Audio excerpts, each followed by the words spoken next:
Terrahawks. Stay on this channel. This is an emergency.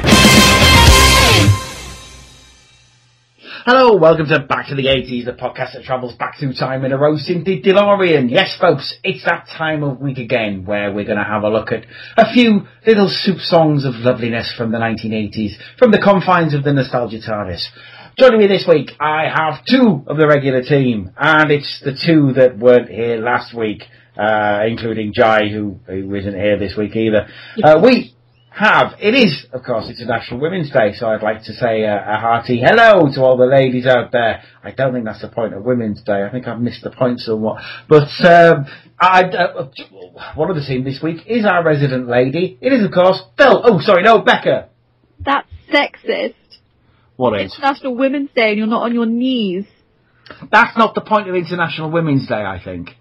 Well, I've been lied to then. I think you've been lied to. I think the point is to celebrate women and say, yay, go women. I don't think it's for women to sort of tell blokes what to do, because that's the other 364 days of the year. Am I right, fellas? Am I right?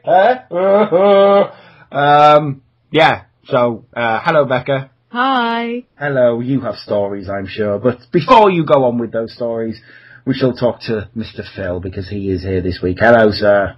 Hello. How are you? I'm fine.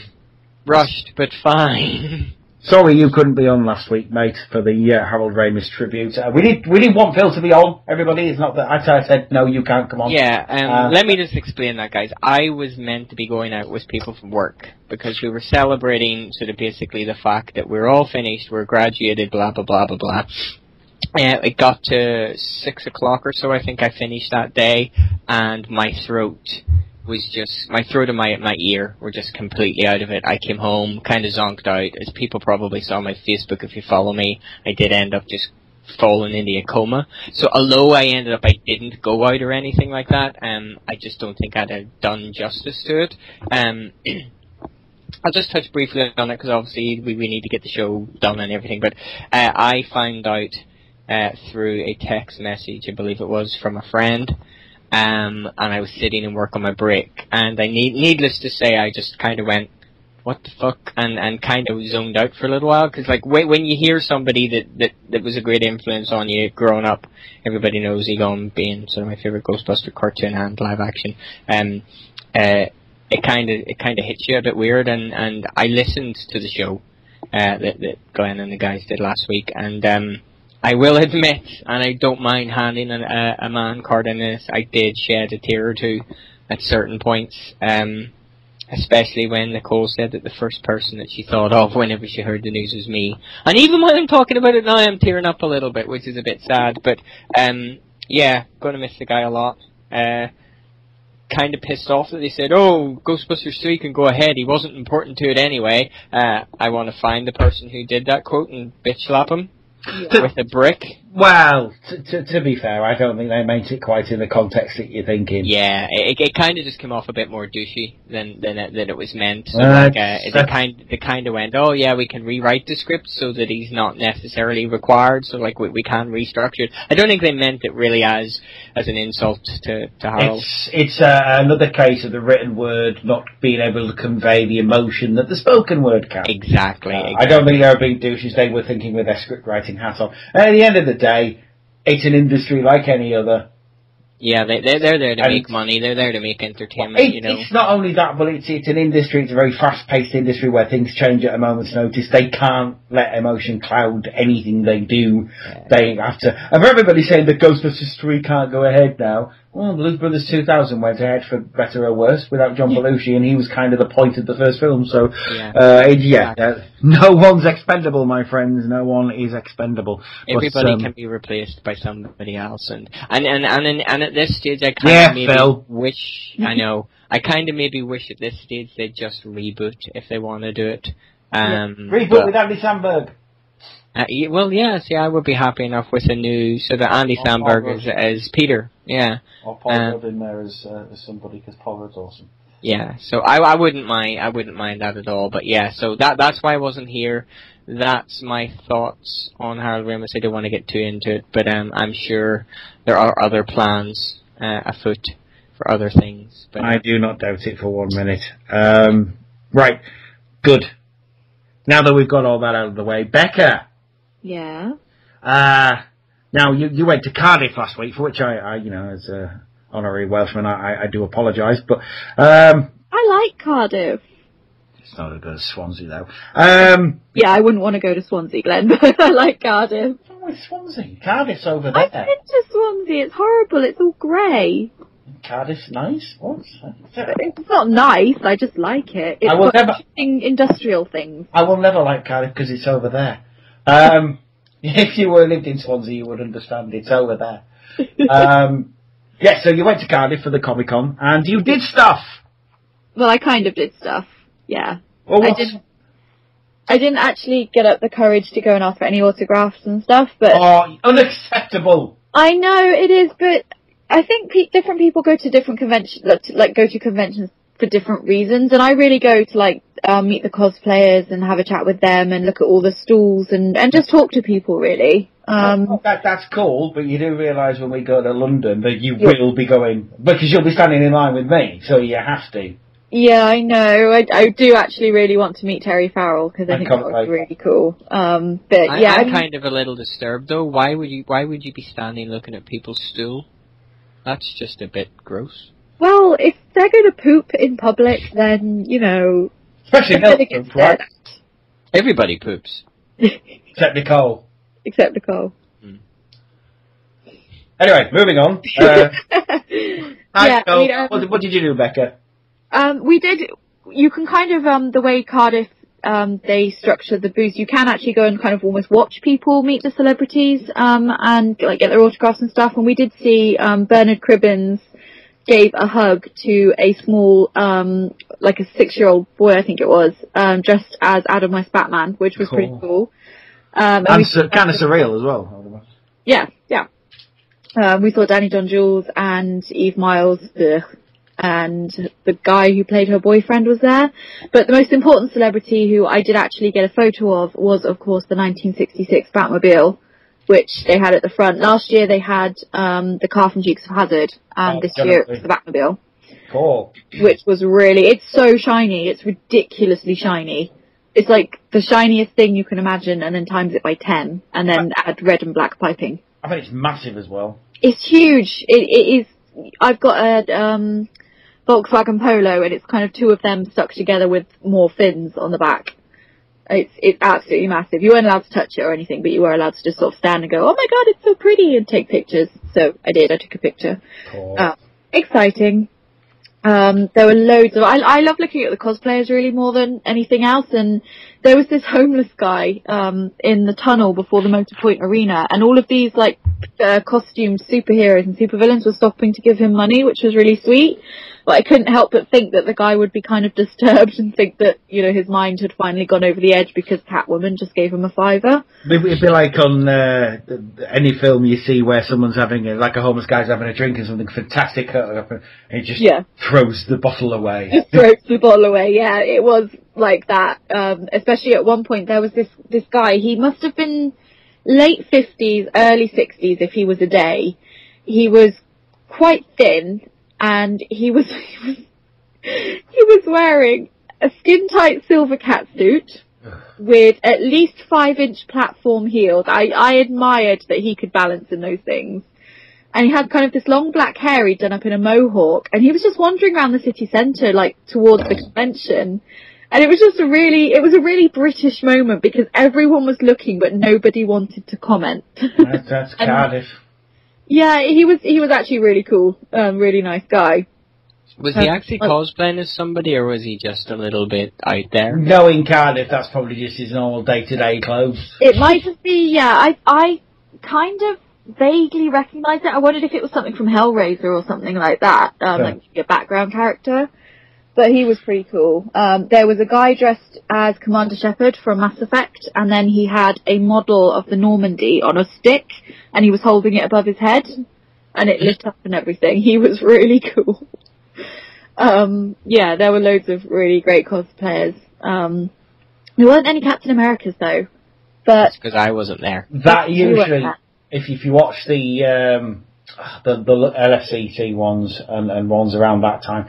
There's loads of Captain Americas and Doctors and there were loads of Doctors. The last time I was at LFCC was 2008, and it was just after or just before The Dark Knight had come out. So there are a million Jokers, but there was one guy who was amazing, and he was exactly like Heath Ledger, and he was great. I think I've seen him. Doesn't he have a Facebook page or something? He does, yeah. And I'm kind of hoping that Matt Elliott might be at LFCC as well. If you don't know who that is, he's the guy who just looks exactly like Matt Smith.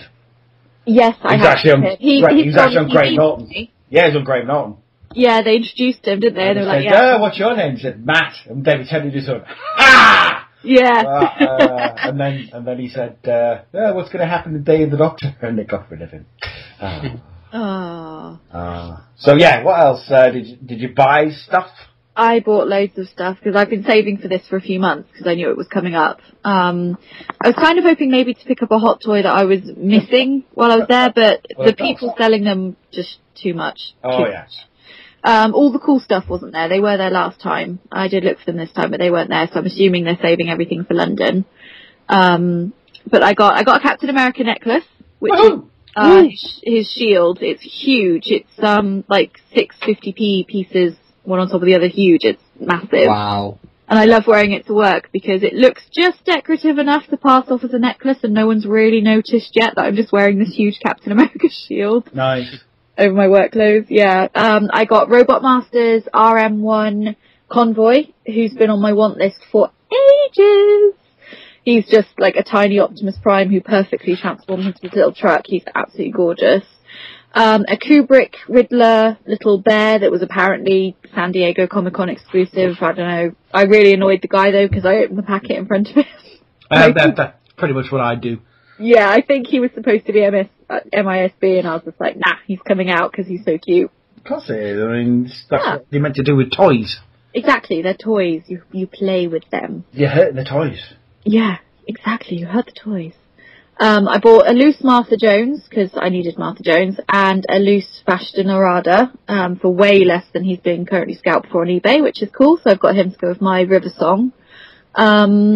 A Play Arts Kai Harley Quinn from Batman Arkham Asylum, who again has been on my wants list for ages. And the main reason that I was kind of hoping that someone would be selling her, and I was really almost disappointed we got to the last stall, and David suddenly went, "Isn't that what you're looking for?" And I was like, "Yes, it is! It's Elizabeth from BioShock Infinite, the NECA version, and she's really, really awesome." So I was really, really pleased to find her. I was like jumping around like, yay! And there was actually a girl cosplaying as her as well in the hall, which was really cool.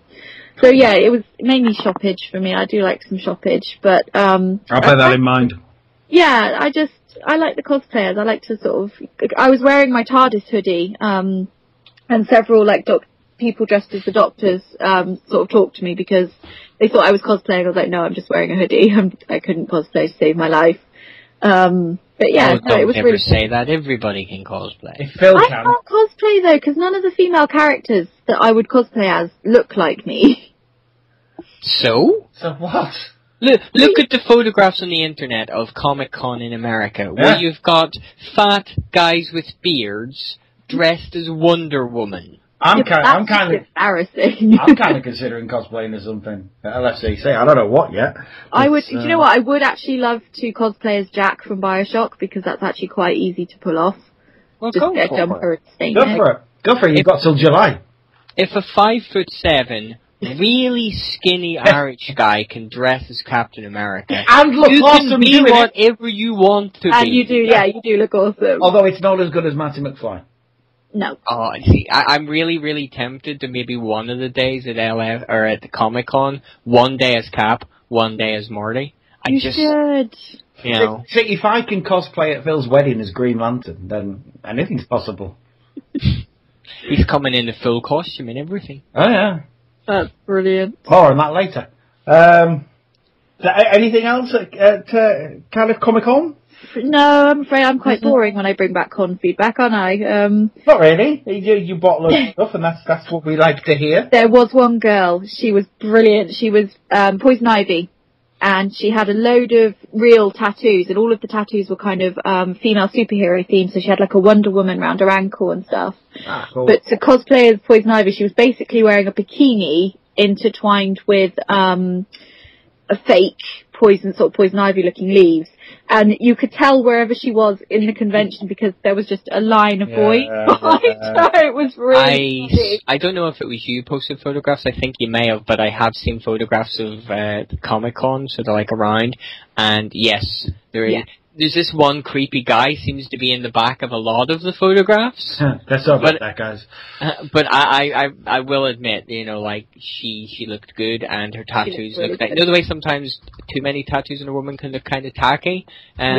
She suited them. They kind of like she's Miss Ink Cardiff or something like that, or something. I remember reading or something along like those lines. But yeah, no, she did. She looked really good. She looked really cool. And the two people we met up with, David's friends when we went there, and one of them dressed as Phoenix from X-Men, and the other was the Beast. And he's actually got like proper sideburns that he dyed blue, and he wore yellow contact lenses. And he was really cool because he was sort of going around asking for pictures of everyone else. And they were like, no, we want pictures of you. Because he looked really awesome. Can I be really pedantic and geeky and correct you? Yeah. She was dressed as Marvel Girl.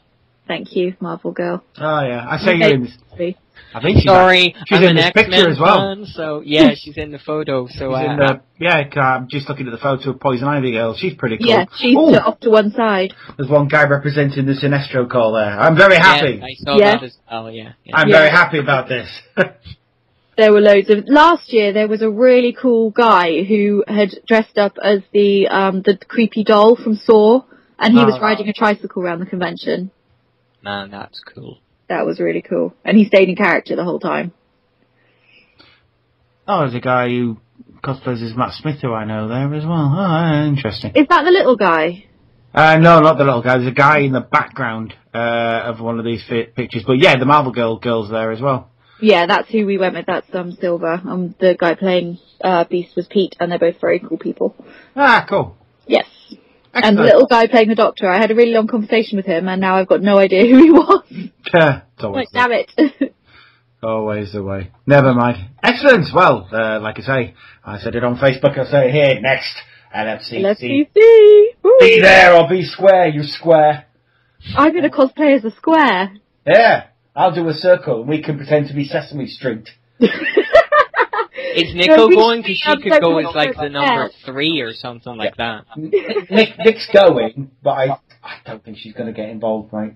She's going to be sat in the corner saying, "Shut up, nerds!" Like she did at Auto Assembly. She did at Auto Assembly. She'll just say, "Look, get away from me, nerd." Oh, but that's why we love her. She's so cool. Yeah, she's actually cool. What the fuck is she doing with me? Anyway. Aww. Phil! Yes. What you been up to, buddy? Not an awful lot. Work, mainly. Obviously it's shift work and stuff like that, and I'm an official CSA. I did have a job interview yesterday, which people will be going, but you've only got a job! This interview was for a job closer to home, literally 2 minutes across the street from my house. With more money. I'll not find out about that till next week, so there was that. I did buy something in my absence away. I bought a Lego movie set. I got the Bad Cop hovercar chase thing. Oh, you really wanted that one, didn't you? That's the only one I really want. The other sets that I would like are the big ones that I'm never going to be able to afford, like Benny's Spaceship. Yeah, there's that, and I really do like the look of the sea cow, but that ain't gonna happen. Yeah. So I've got my Lego set that I wanted. I've got it. Kim's like, where are you gonna put this one? Because I'm drastically running out of room to display stuff. It's sitting on the TV unit beside our broadband router, and the car's sitting on top of the railway tracks, and the railway tracks are bent down, and I've got Emmett kind of hanging off it with the crocodiles right underneath him. So it only takes one little corner of it up, but it's literally on our TV unit in the middle of the living room. So I'm kind of like pushing my luck how long it's going to be before she sticks it in a box and sets it away somewhere. So there's that. I've been a lot of drool shopping, i.e. wanting to buy stuff but not being able to because it's like, 6 weeks to the wedding? Yeah, something like that. Something like that. And we got, I posted a photograph on Facebook about a week or so ago. I don't know if you guys seen it, of my bathroom being in pieces. Yeah. So we basically had we had to get the shower, correct. Kim's uncle owns a shower, or like a bathroom showroom, and we showed him it, and it had the wrong kind of drainage thing in it, and the tiles were terrible, and the roof of it was too low down, so like it was getting too wet inside, so we basically had to get the shower ripped out and completely get it put back in again. So it's finished, and it's amazing, and we'll be getting the bill for that at some point, I'm sure. So we got the new car. Yeah, I saw that. It's a Renault, isn't it? It's a Renault. It's a gold Renault hardtop convertible. I will be picking you up from the airport in that. So if it's a nice day, we'll stick the roof down and look like nerds.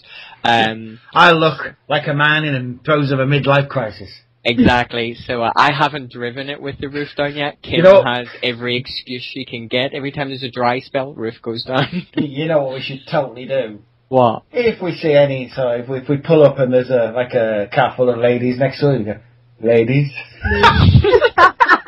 Or do the James May special, which is basically, hello. Hello, yeah. Hello. So, yeah, there's that. We were actually talking about it. Kim picked me up from work tonight so I could get home on time to do the show, and yes, work got in the way and I was slightly late, but we were driving home, we were kind of realizing it's like, you and Trish and Paul are all here for pretty much the same amount of time, and I don't know how much of Ireland you want to see, but Trish and Paul kind of want to go to the Titanic exhibit and stuff like that. So, go there. So yeah, you gotta. So like, basically, you can sit in the passenger seat, and me, Paul, and Trish can go in the back. So yeah, if I'm being honest, mate, I could probably cut out the Titanic exclamation. Well, I know. Yes, I want to see the Great Parade of Death. Well, no, we're kind of thinking, so like, if you're in the country, like Kim could always take them down to that, you know, like if you're not wanting to go, we could hang out and do something else. So yeah, we were just kind of thinking, you know, like, we're going to have to entertain people while we're here, while they're here. So yeah, there's that. But as I was saying, I've been drool shopping, like all the new Lego Marvel has come out. Yeah. And everybody's been posting all these glorious photographs of Captain America versus Hydra, and it's like, I want these, but obviously I can't buy anything at this point. I especially want the Cap one, obvious reasons being it's a Cap set, but one of the minifigures you get in it is one of the Hydra agents in the green uniform with the yellow eyes, like in the comic books, and I just want them to stand beside my Lego Deadpool figure, because then I will have a Bob, agent of Hydra, Lego figure. Yeah. And for people who don't know that, obviously Bob was the guy that Deadpool kidnapped, and when he says, "Oh, you can go," he's like, "No, if I go back, they'll kill me. I'm your sidekick now." So, yeah, I want Bob, agent of Hydra. So, it's like, do you not have a Lego Captain America minifigure? I do. I have the one from the Avengers set. Oh, on the bike. It was him on the bike. So this one you get him on a slightly different bike and a slightly different suit, but you get Red Skull and Bob. As I'm now dubbing him, it's not officially Bob, and then you get the big sort of 8-wheel kind of like multi-vehicle thingy-majobby. There's that, and then there's the I think it's the Hulk Lab Escape or something. I can't remember what it's called, but you get Lego MODOK with it. Oh, cool. And I'm sorry, but who doesn't want a Lego version of MODOK? Everybody, that's who. It is. It's called Hulk Hulk Lab Smash. But the thing is, you get the Falcon with it, and you get Hulk, and there's a couple of other figures. Who else do you get? Thor, for some reason. Taskmaster. Fucking yeah. But like, just the fact that there's a Lego MODOK in it, it's just a must buy. But that set's £50, so that's going to have to wait as well. So apart from drooling over stuff, I literally did buy one thing. So that's about it. Damn wedding, but not damn wedding, if you get what I mean. So, but yes, Glenn, what about you? Me, working mainly. I bought a few things. I got a case for my phone, which is a little hard case, which is a TARDIS, basically. Because of course. Got a Green Lantern shirt. The one I had was okay, but it wasn't quite green enough, because of course me, Phil, and everybody else will probably be wearing T-shirts beneath our wedding gear. Mm-hmm. Probably. I can see it. There'll be some kind of nerdist thing, so yeah. Of course there fucking is. Anyway, so I bought a brand new, it's the new 52 uniform shirt. Cool. because Green Lantern's awesome. And I bought a New Era Green Lantern cap, which you can't get over here, so I had to go to superhero stuff to get it. But it's the 3930 one, the one which is the curved brim, rather than the stupid dumbass I hate those flat brims.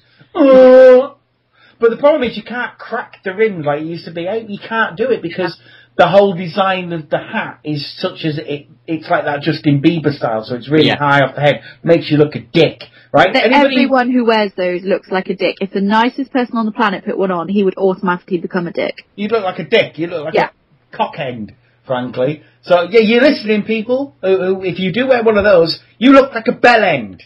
I actually really hate those because the first thing I do when I buy a baseball cap is bend the crap clean out of the curve. Yeah, you ruin the hat if you do that. So 3930 from New Era is the one that you want, and this is pretty cool. I did try to find a Sinestro one, but they don't do one. Seriously, they need to do Sinestro core stuff. More It's Sinestro. the only good thing in the film, and they keep insisting the film actually happened. So I kind of like the film. The film has major problems, but there are some awesome things. For instance, Sinestro. That was about it. Sinestro. Well, I like Trent Reynolds as Hal Jordan. I think he was okay. Yeah, I did. And when he was first cast, I was really excited because I really liked Hal Jordan. And actually, when I saw the film, it put me off Green Lantern completely. Oh, it shouldn't. You discount the film. I am going to lend you Emerald Knights, and I'm going to lend you First Flight. First Flight's kind of ropey, but Emerald Knights is brilliant. If only for the fact that it has the guy who should always have played Green Lantern in it. Nathan Fillion. Yes. Did anybody see the Tim Daly thing? Tim Daly. Tim Daly, he's a voice actor. He played Superman in Superman the Animated Series before George Newbern took over for Justice League. But he does this thing called The Daily Show. I'll link you to it later on. And basically, it's his son gets Nathan Fillion and says, look, Dad's been acting odd all week and we'd like you to have a look. And it's basically Tim Daly just acting like Superman all the time. Cool. And Fillion says, "Oh well, don't worry. I played Green Lantern, so I know what to do in this situation." And so he goes into the bedroom where Tim Daly is, and you just hear, and then it all goes quiet, and then starts up again. So his son goes to the room, opens the room, and it's Nathan Fillion dressed as Green Lantern with the mask and the ring on, and Tim Daly dressed as Superman going, yeah, I'll use my ring on it. Yeah, and then I'll use my X-ray vision. Let's fly! And they just jump on the bed and they just start flying, and it's amazing. It's so funny. Nathan Fillion, awesome. He gets better because at the end, there's a little bit, and it's Michael Rosenbaum who played Luthor and also the Flash in Justice League. Best Flash. I didn't realise he played him, because I liked him when he played Luthor. He's great. And he voices the Flash, Best Flash ever as well. And he says, oh, don't worry, I played the Flash, I know what to do. And then all he sees is red blur. And it's like, oh my god. And he's like, oh, that's so awesome. So I'll link you to it anyway, because it's excellent. But, so, Green Lantern I was talking about, wasn't I? So I bought some Green Lantern stuff. I got that. Can't think of anything else I bought, really, because, I'm saving up for paying for a hotel for something. I don't know what it is. What, though? Oh, I bought my girlfriend some birthday stuff because it's her 40th. I can probably say, because she won't listen to this shit. I'm assuming she's not within earshot. She's in Glenethry. So she's about 30 miles away. So, she likes watches, as everybody who knows her knows. She's got a huge collection. So I had got her, as part of her thing, a watch case, basically, like a watch box. With a glass display case it is, so you can keep all your watches in there and look, we'll wear that one today. That kind of thing. Bought her a Russian military watch with 4 dials on it, which is rather awesome. And then a really weird one, which is, 3 concentric circles. Yeah. And each one is a time-telling dial. So instead of having a hand that ticks around, the dials turn around and tell you the time. Oh, cool. That's really nice. Yeah. And then to celebrate the fact that she's got a university job now, I bought her, because she's got this ratty old Converse bag that she loves, but is on its arse, basically. So I bought her like a proper school satchel, which is covered in skulls and roses, which she loves skulls. she's got this thing about skulls, so as a skull jewellery, she really likes them. So, yeah, got her that. So yeah, that's Sounds like a cool lady. She's very cool. God, she's cool. She was me. Yeah. And I'm awesome. So, yeah, but apart from that, I've not really been buying much. Been reading some comics, rereading, I reread the Sinestro Core War. Mm-hmm. Which is, it's awesome. It's 2007, I can't believe how old it is now. Like 7 years ago, but it's still one of the things, it changed the game where Green Lantern was concerned, because Green Lantern had been going along quite nicely for a long, long time, but it hadn't really been on many people's radar and wasn't really part of the thing, the zeitgeist. I hate to use that word, but and then all of a sudden Jeff Johns took over and wrote this amazing thing, which has sort of changed the game. Kind of like Civil War was for Marvel. Mm-hmm. Yeah. Because a lot of people got, a lot of characters got involved. It wasn't just about the Green Lantern Corps, and then Blackest Night, which I'm going to start reading tonight. Which I have a question about Civil War. Yeah.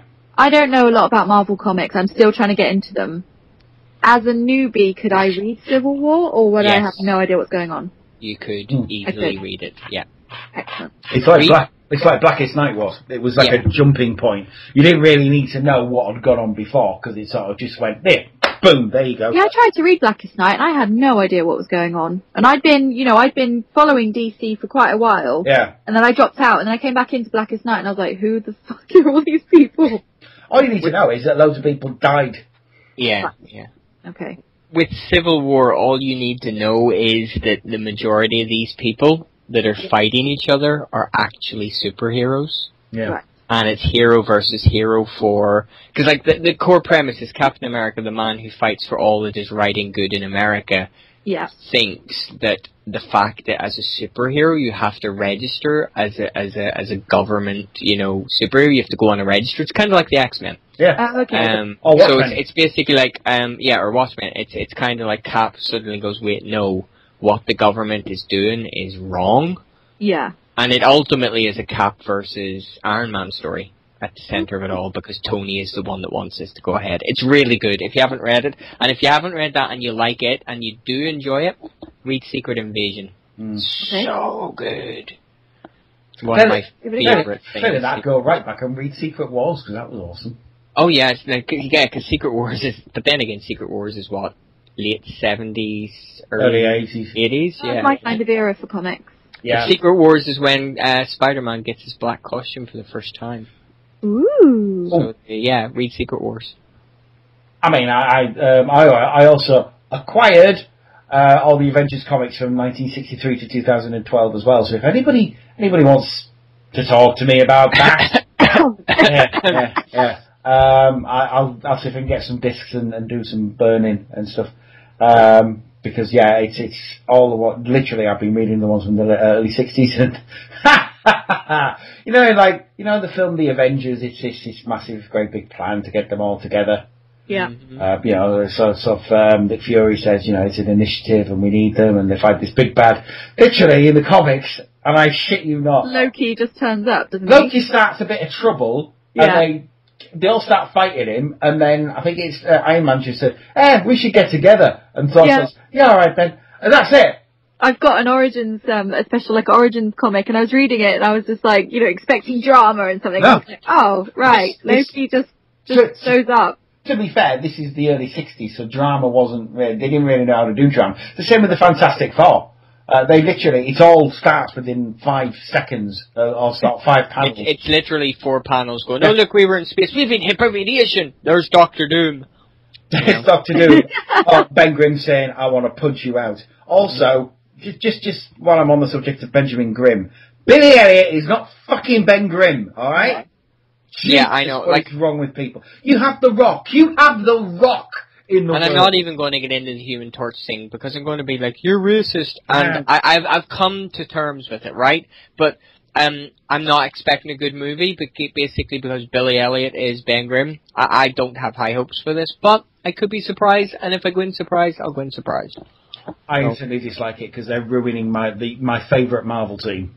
I love the Fantastic Four. Just give it back to Marvel, Fox. I really, really do wish that Marvel would have just went, you know what, just give us it, we'll pay you. Yeah. At least Columbia seem to be doing Spider-Man okay now. Yeah. Well, see, I this must is the admit, I thing. saw the trailer for that the other day and thought, oh, that's kind of good. Spider-Man 2 is looking so... And they've actually got it set up so we're going to get a Spider-Man movie every year. Yeah. Right, two things, just very, very quickly before we move on then. Number one, Andrew Garfield, really good as Spider-Man, much better than Tobey I Maguire. love him as Spider-Man. People who criticise him, I'm like, no, he is a, say what you like about the movie, he is a good Spider-Man. The movie was okay, and he's a much better Spider-Man than Tobey bloody Maguire, everyone. Toby can't deliver the wisecracks. I'm sorry, somebody kind of like went, oh, the wisecracks with like Andrew Garfield. It's like Spider-Man delivers wisecracks. That's part of his plan to annoy people into making mistakes. And also, Emma Stone, great. I love Emma Stone. She's great. Much better than Dunstevin was. Well, and the thing is, they did hire a girl to play MJ in this one, and all of her film scenes are being cut, and I think they're hiring a new actress for the third one to play her. So, I feel kind of sorry for her, but yeah. I'd be happy with Gwen Stacy because Emma Stone. But we all know Gwen's fate is the same no matter what version of the universe you go to. Just quickly, right? While we're on comics, right? Anybody seen Agents of S.H.I.E.L.D. recently? No, but apparently it's awesome. Oh my god, I watched, Kim totally just can't get into it at all. She doesn't care because she doesn't like half of the characters. The only character she cares about is Coulson, right? But oh my god, everything about Coulson's re-resurrection, holy shit! Like, I literally, the episode ended last night and I went straight online. I was like, oh, wow. If you haven't been watching this show, please, I want for it to come back. I don't want to download it. I want to watch it on telly. Yeah, me too. It's due back next week. Next week? I should be watching it next week. Right then, we shall move on from all this stuff because Becca needs to go to sleep at some point and we've got news to do in a bit. So, we shall talk about something that we weren't going to talk about for a while, but Sam, sadly, is at a birthday party, I think, this week, and Jai is working. So we'll bump Terrahawks up to now. So, yeah, Terrahawks, officially called Jerry Anderson and Christopher Burr's Terrahawks, 1010, but generally referred to as Terrahawks, 1020. Bit of background for you. Jerry Anderson stopped making puppet shows in the late 60s and went to live action for most of the 70s. So you had things like, as we discussed previously, UFO and Face 1999. And then ITC went tits up in 1982 because ATD had gone tits up in 1982. So Lou Grade wasn't making television or movies anymore, leaving Jerry Anderson a bit directionless and without a job. By this point, he had also, I believe, divorced Sylvia Anderson in one of the most acrimonious divorces ever. Yeah. Basically, this was the man who banished John Tracy to space because he looked like a guy that Sylvia fancied. Yeah. Their relationship was always what they would call combustible. Yes. But from then until the day he died, they basically hated each other's guts, it has to be said. Even when he died, she wasn't particularly nice about him, which is very telling. But, Jerry Anderson, pretty much directionless. A guy called Christopher Burr convinced him that he should make one more series at least. So they pitched it to LWT, LWT being London Weekend Television, who, as the name suggests, made television for London at the weekend. They also made television for the rest of the country at the weekend as well, but were generally known as pretty lowbrow, it has to be said. They gave them a working budget. It wasn't a huge budget at all, but they gave them a budget for a television series. Basically, it's set in the year 2020, as a lot of the Anderson stuff is. It follows the adventures of the Terrahawks, which are a task force responsible for protecting Earth from invasion by a group of extraterrestrial androids and aliens led by Zelda. They didn't use marionettes for this show. They basically employed Muppet technology, i.e. they sat under a stage and they operated the puppets from underneath. This meant that they could get a better range of motion, not on the face though. The faces were a problem because they used latex. Latex, not especially in 1983, not the most easy of materials to get emotions out of. Yeah, it wasn't really flexible that much. But they switched. They dubbed it Super Macromation, so you will see Super Macromation in there. Partly dictated by the low budget. It's a lot cheaper to produce latex hand puppets than marionettes. But yeah, they could also more easily produce the illusion of the puppets walking.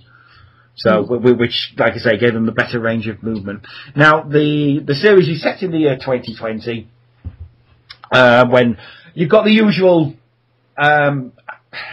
happy, la-di-da, hippie-ish Jerry Anderson setup, united one Earth government, everybody working in tandem with each other, everybody happy. Mars has been colonised, and then all of a sudden some spaceships appear out of nowhere and completely obliterate Mars base. For absolutely no reason whatsoever, seemingly. In a weird reversal of Captain Scarlet, where it happened the other way around.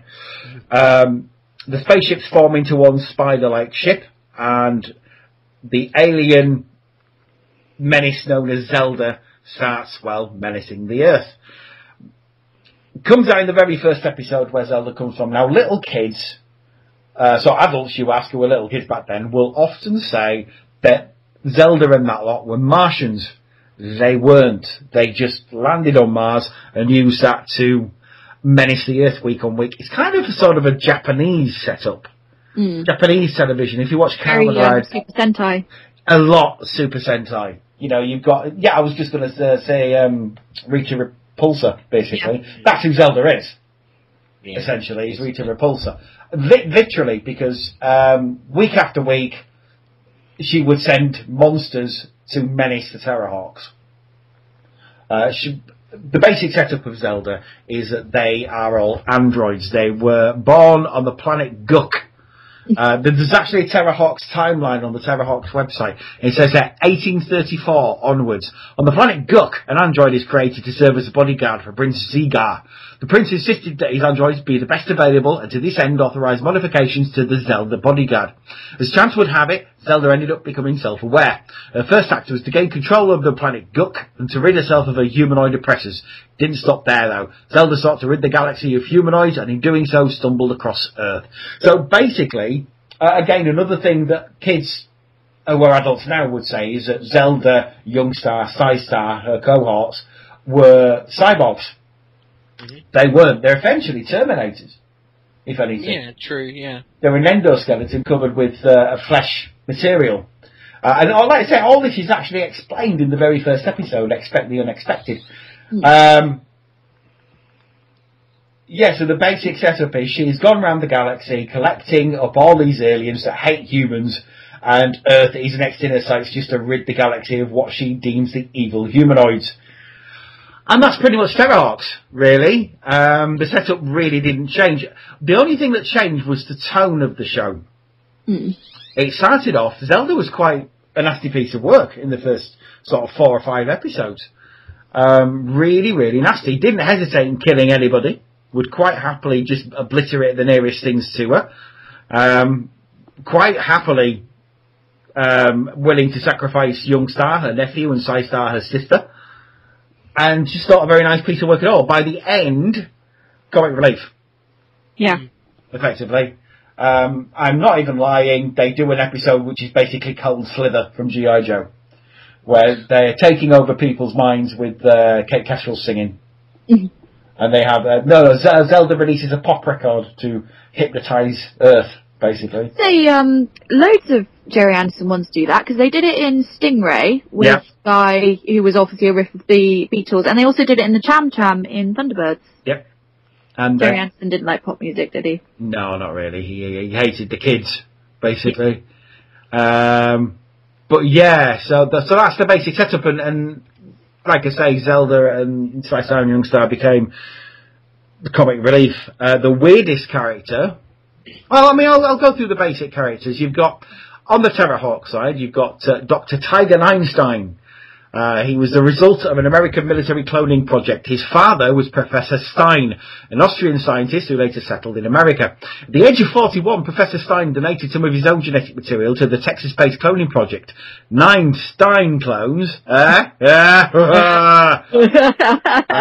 Stein clones were nurtured through infancy and grew to healthy boys. Dr. Einstein and his brothers were then split up and sent to different areas of the world to grow, learn and mature, which was kind of pointless because what happened, and this actually happened in the show, the original Einstein clone died.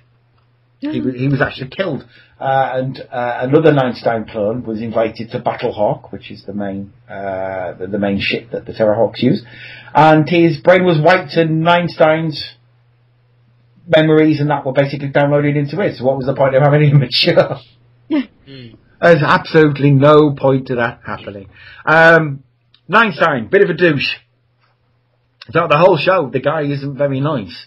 He's a bit of a dick, quite frankly, especially to the Zeroids, which we'll get onto in a bit. And the Zeroids were awesome. Everybody loved them. But yeah, Einstein was a bit of a dick. But that was totally by design. Anderson didn't want a guy you necessarily liked. He kind of wanted Ed Bishop's character in UFO. Yeah. Wasn't voiced by everyone likes Ed Straker, right? Exactly. But this was a douchey Ed Straker. His voice actor actually tried to make him sound like Jack Nicholson, which is why he's got the sort of Jack Nicholson voice. And he said things like flaming thunderbolts. And his main character quirk was that he was always trying to play this Defender-style arcade game, which always got beat up by the most inopportune things, like Sergeant Major Zeroid coming in and disturbing him, or Mary Falconer turning it off, or things like that. Oh, hilarious. So next up we've got Mary Falconer, who basically is designed to look like Mary Parkinson, Michael Parkinson's wife. And voiced by Denise Breyer, who voiced Zelda, and lots of other things as well. Look her up, she's a bit of a ledge. And also the ex-wife of Nicholas Parsons. Oh. Oddly enough. Yeah, I didn't know that, but yeah, apparently she is. Mary Falconer was one of 3 children. She had 2 brothers who were sadly killed in a re-entry collision in 2012. Tragically, her father died the following year. Oh, Christ. But she attended Cheltenham and Cambridge in the UK, later studying astrophysics at Harvard in the US. Basically, she's nice. Mary Falconer is supposed to be the nice one. She has a soft spot for Sergeant Major Zero and the Zeroids, and she's the sort of the lady who says, "No, Tiger, you're going too far." But yeah, she was a cool character. Not so cool was Captain Kate Kestrel, who I hate. I hate this character so much, it's unbelievable. Basically because they got her to sing a lot. And actually brought out a single which went absolutely nowhere in the British charts. But she's the pilot of Hawkwing. She was called Catherine Wesley before she was called Kate Kestrel, because that would have been silly, right? But yeah, she's a pilot who loves to sing and play guitar and things like that. And yeah, kind of lame. Next up, it's Jeremy. No, sorry, it's not. It's Lieutenant Hawkeye. Seriously, this guy is just Jeremy. He really is that guy. But he's the son of a well-respected politician and highly skilled athlete. Something happened to his eyesight, so he actually had bionic eyes placed in there, which makes him a perfect pilot and a crack shot. And then we come to... Oh, Jesus. You know what's coming, don't you?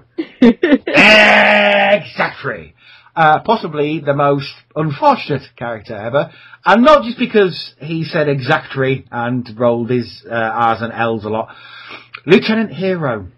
Yeah. Lieutenant Hero, the walking, talking stereotype. Get this.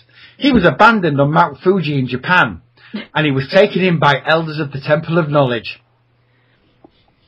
He soon displayed signs of his advanced intellect, and by the time he was 4, he'd been called a child prodigy.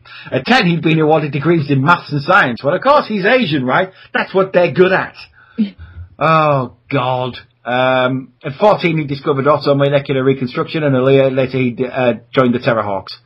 His mind is an incredible ally. He invented the Zeroids as well, basically. Really unfortunate. It could have only happened in the early 80s. I love the fact that his vehicle is called the Treehawk. The Treehawk, because he's kept in a tree. Yeah. I'm not even kidding. And he used Treehawk's basically Thunderbird 3. Mm-hmm.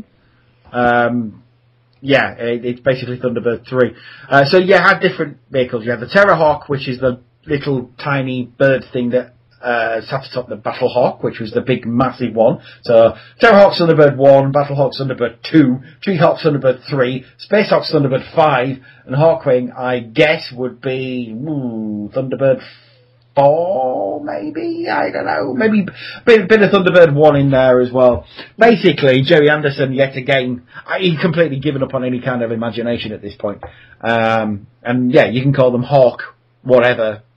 At the end of the day, yeah, they're kind of still Thunderbirds. Yeah. That's interesting. There's on the characters. Oh no, here we go.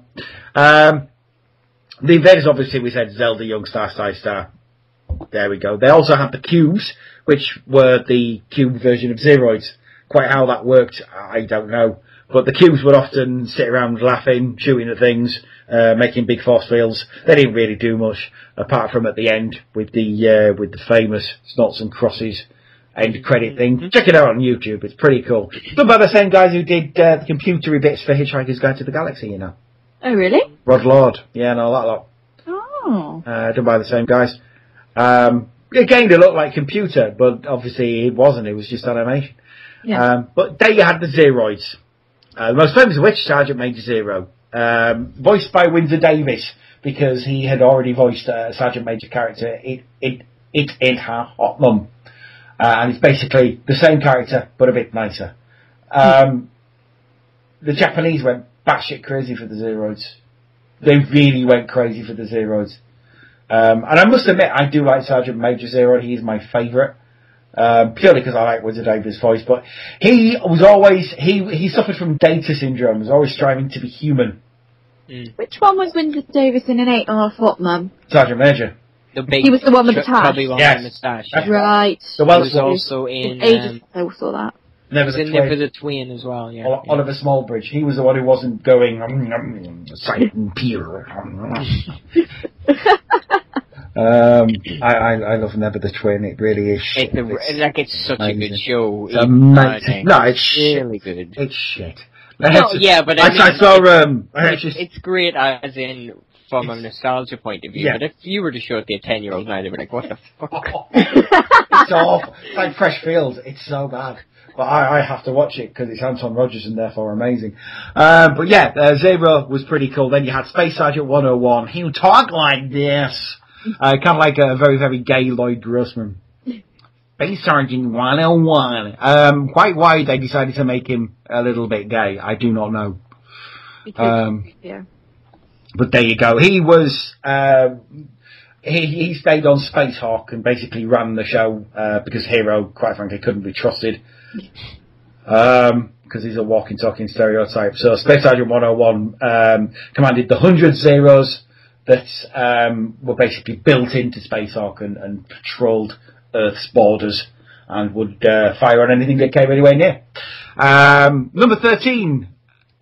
He was the most unlucky Zeroid. He kept getting destroyed. He actually got destroyed by Zelda. He was the first one. But you had different other ones, other Zeros. You had, let's have a look. Does it say here?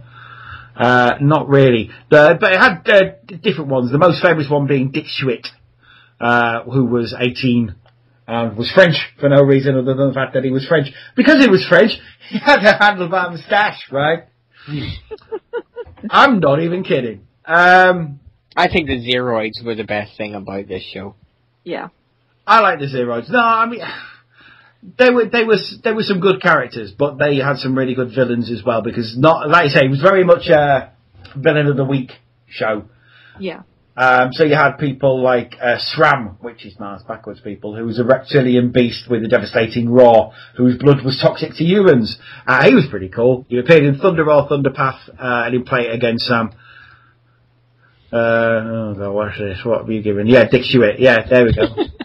I just found an image of the one with the moustache. I wasn't kidding.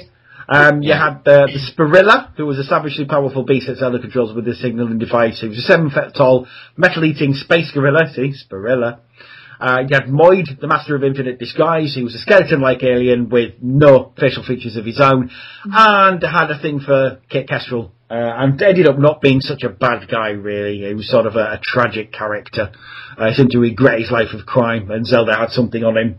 Kind of like a Silver Surfer kind of a character. You had Lord Tempo, the Master of Time. He could travel back and forth in time at will. Tamura, the Space Samurai, was actually good and honourable and was used by Zelda by basically she would tell him that the humans were evil and needed to be stopped, and he would try and stop them.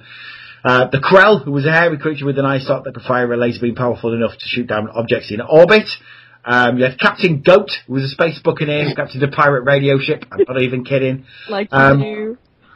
My personal favourite, because he was truly evil and it's a truly clever concept, was Yuri. Now, Yuri is a cute and cuddly teddy bear, kind of look like Teddy Ruxpin, but he's pure evil. As Teddy Ruxpin was. All the aliens found him hideous and terrifying, and he possessed the power to mentally control metal. Zelda referred to him as the furry Napoleon, but he was really cool. He actually appeared in the first episode he appeared was called The Ugliest Monster of All. And he is really literally this little cute, cuddly teddy bear. But he is the most evil being in the universe, which I think is great. I love that kind of concept. The weirdest one came in season 2, I think. Ick-Star, who was known as Goy Burl or Burl Goy. Psystar could never decide on what gender the construct would be. Ick-Star is a baby android who was mothered by Psystar near the end of the series. It was clearly schizophrenic and a hermaphrodite with 2 minds and voices, a young girl's voice when innocent and a male voice with a German accent when plotting. His plotting was highly vicious and clever compared to the childish infant-like one. What the fuck, people? He would basically talk like this when he was a boy, and he was really creepy when it was a girl. So, and this is a kids' show, you say. The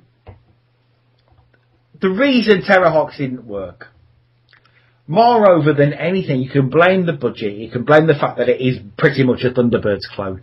You can pinpoint loads of things. At the end of the day, it was just fucking weird. Yeah. It was just a weird show. It was kind of... It wasn't scary. It would just put you off kilter, because it was just odd, as most things in the early 80s were. I find that with a lot of Jerry Anderson stuff after Sylvia left. She leaves, her and the guy who did the music left at the end of series... sorry, thank you, yes. At the end of series 1 of Space 1999. So you come off the season 1 of Space 1999. You go into season 2 and everything is just slightly strange. Everything gets a bit creepier, a bit weirder. You watch Dick Spanner, which is the kind of student-aimed thing he did, and everything there was kind of disturbing. Terrahawks, disturbing. Seemed a bit odd. Yeah, even UFO had elements, where their relationship was starting to break down that were just downright creepy. I think Jerry Anderson had problems, basically. I think he had problems. I think he had a very dark place in his mind that others kind of reined in during, say, Stingray and Thunderbirds. Then Captain Scarlet started to leak out a little bit. UFO a little bit more. Space 1999 a little bit more. Then you had Terrahawks. Terrahawks is just odd. There are some episodes which it's been reined in a bit, but at its heart, at its very, very core, it's not very happy. No. Until it becomes silly, but even when it's silly, it's slightly off kilter, slightly creepy, slightly... It doesn't help that the puppets are just fucking creepy. Yeah, they're uncanny valley. They look too real but to look fake, but they are fake, so they don't look real. Yeah. They can't emote, there's nothing on them to move, so the expressions stayed the same no matter what the voice is saying. Very well made, but they're obviously puppets. Anderson doesn't seem to have had much love for it. That didn't help. There is a great interview with him on the Saturday show where basically you can tell the dude doesn't want to talk about this stuff. He wants to talk about Thunderbirds and Captain Scarlet. Yeah. And the fact of the matter is, when the series ended, he ran for 3 seasons. There's 39 episodes of it. So it's not as if it was a failure, but it will never ever be remembered with Thunderbirds, Captain Scarlet and all the rest. No, it'll be remembered for Hero and the problematic elements. Yeah. and it ended in 86. And after that, nothing. It was repeated once. It's never really been repeated on television. Anderson never talked about it. He did a couple of interviews of the Terrahawks DVDs when they came out. But really, he was kind of forgotten, and it always will be forgotten. A lot of people don't even know it exists. Yeah. Which I think is a shame, because it's worth watching. It's just weird. Yeah. It's, you know, it's a weird little footnote to his puppet career, because it was the last puppet show he really did, apart from Dick Spanner, which was mainly stop motion. But after that, fucking weird. yeah. But yeah, so that's Terrahawks. Please check it out. There were bits of it on YouTube. There's no real massive bits of it on YouTube, but you can get the DVDs for relatively cheap these days. Like I say, it wasn't produced by ITC, so LWT had to bring it out on DVD. I think it was A&E brought it out in America, and in Britain I think it was Universal brought it out. So yeah, do check it out, but just bear in mind it's odd. Watch it with alcohol, I would recommend. I would recommend not watching it with alcohol. I would recommend just being as sober as a judge. Please, because that's the only way you'll get through it. Otherwise, you'll have nightmares for the rest of your life. Don't tell them my plan. Oh, Becca, I've told you about your nightmare-inducing ways. Stop being Moriarty. Never. Stop being Moriarty. No, you stop being Moriarty. I'm not Moriarty. I'm Sherlock Holmes. Fuck. Yeah. You wish. Yeah. I am. Anyway, that's the spotlight for this week. Normal service again will be resumed next week. I think if Sam's back, we'll probably be doing Thunderbirds. If it's Jai, probably do Captain Scarlet. But yeah, do check Terrahawks out. We're going to lose Becca. No. She's not going to be doing the news because she's a bit of a pussy and needs sleep. Yeah. What's wrong with you?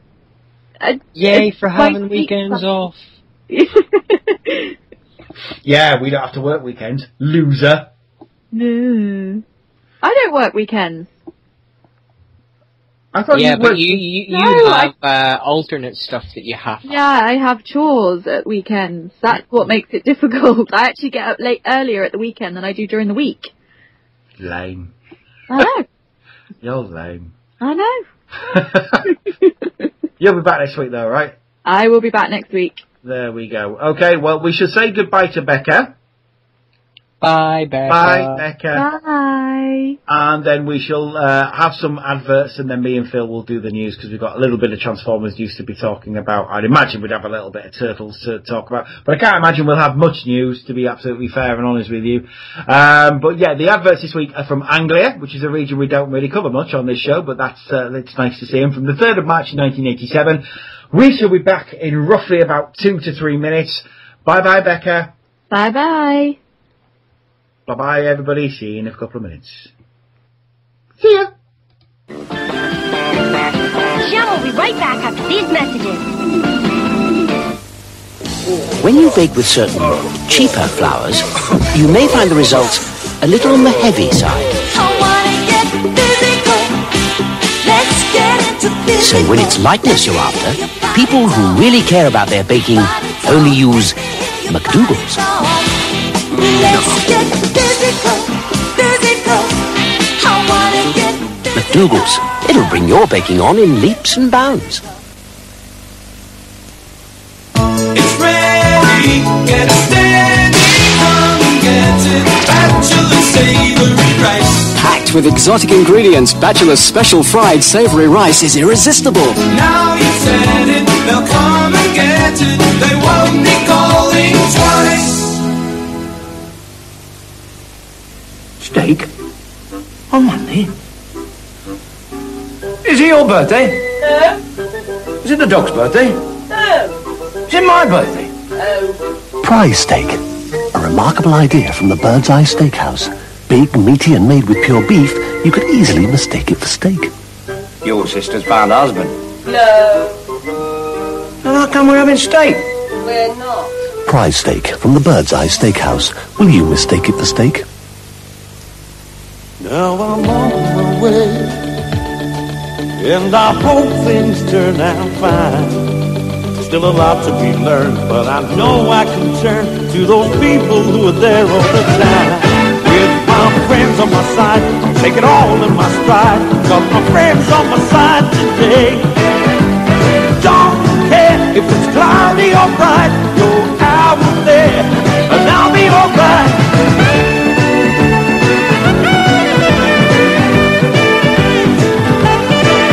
Yes, I will got my friends on my side today. For those of you who find it a bit of a strain getting through the Sunday papers, and who long for a quality Sunday newspaper in a sharp, concise, and digestible form, might we make a suggestion?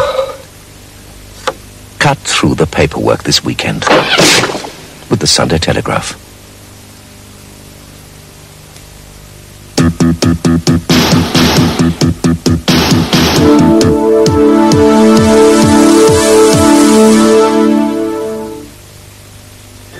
And now, back to Jam.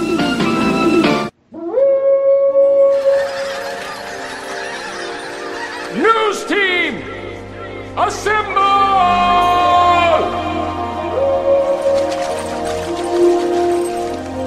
And we're back. Yes, the news team of two has assembled. And I think it's only fair that we should do Transformers news straight away, Phil, this week. Yeah, because there's been some good stuffs. There has been some good stuff. We had a trailer, which was We did, holy crap. a bit of a surprise. We've been waiting for ages. I mean, the film's what, July sometime? Yeah, makes, I think that makes sense, yeah. And we finally actually got a trailer. I'm amazed. And I have to say, liking the look of the trailer. I commented on your Facebook thing. I saw the teaser, and the teaser kind of didn't do anything for me. No. I made that abundantly clear on here. You did. I watched the trailer the other morning when I woke up, because I'd been starting at 11:30 in work this week, so I had time to do stuff before I had to go to work. And I watched it, and I kind of watched it again, and went, this is looking good. Yeah, I posted on Facebook, okay, Wahlberg, you have my attention. Right. Mark Wahlberg is a big draw, because he is a good actor. He can do comedy, he can do serious, he can do action, right? But the thing with it is, I don't want to say this, but I'm not getting a Bay feel from this trailer. Do you know what it reminded me of? And I know it was a mediocre film, but don't take this the wrong way, but it reminded me of Superman Returns. That bit of Kelsey Grammer saying the age of... I must admit, I got a bit of a shiver down my spine when he said that. The age of the Transformers is ended.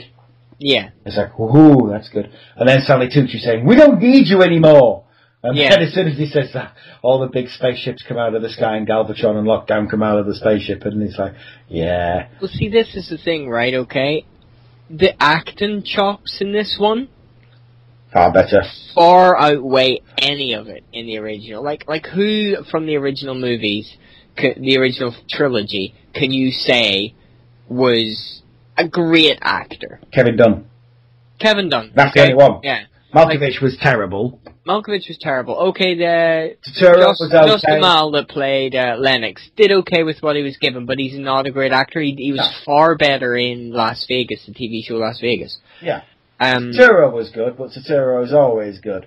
Yeah. I get the feeling Stanley Tucci's playing the Turturro kind of. This is the thing, like, Stanley Tucci's been in so much recently, and, like, I think he's a great actor. Like, if you look at his range, look at him in The Hunger Games, playing, like, the really over-the-top host with the coloured hair and the fake, you know, like, the fake tan and stuff like that. Then look at him as Dr. Erskine in the original Captain America movie. Yeah, he's really good in that.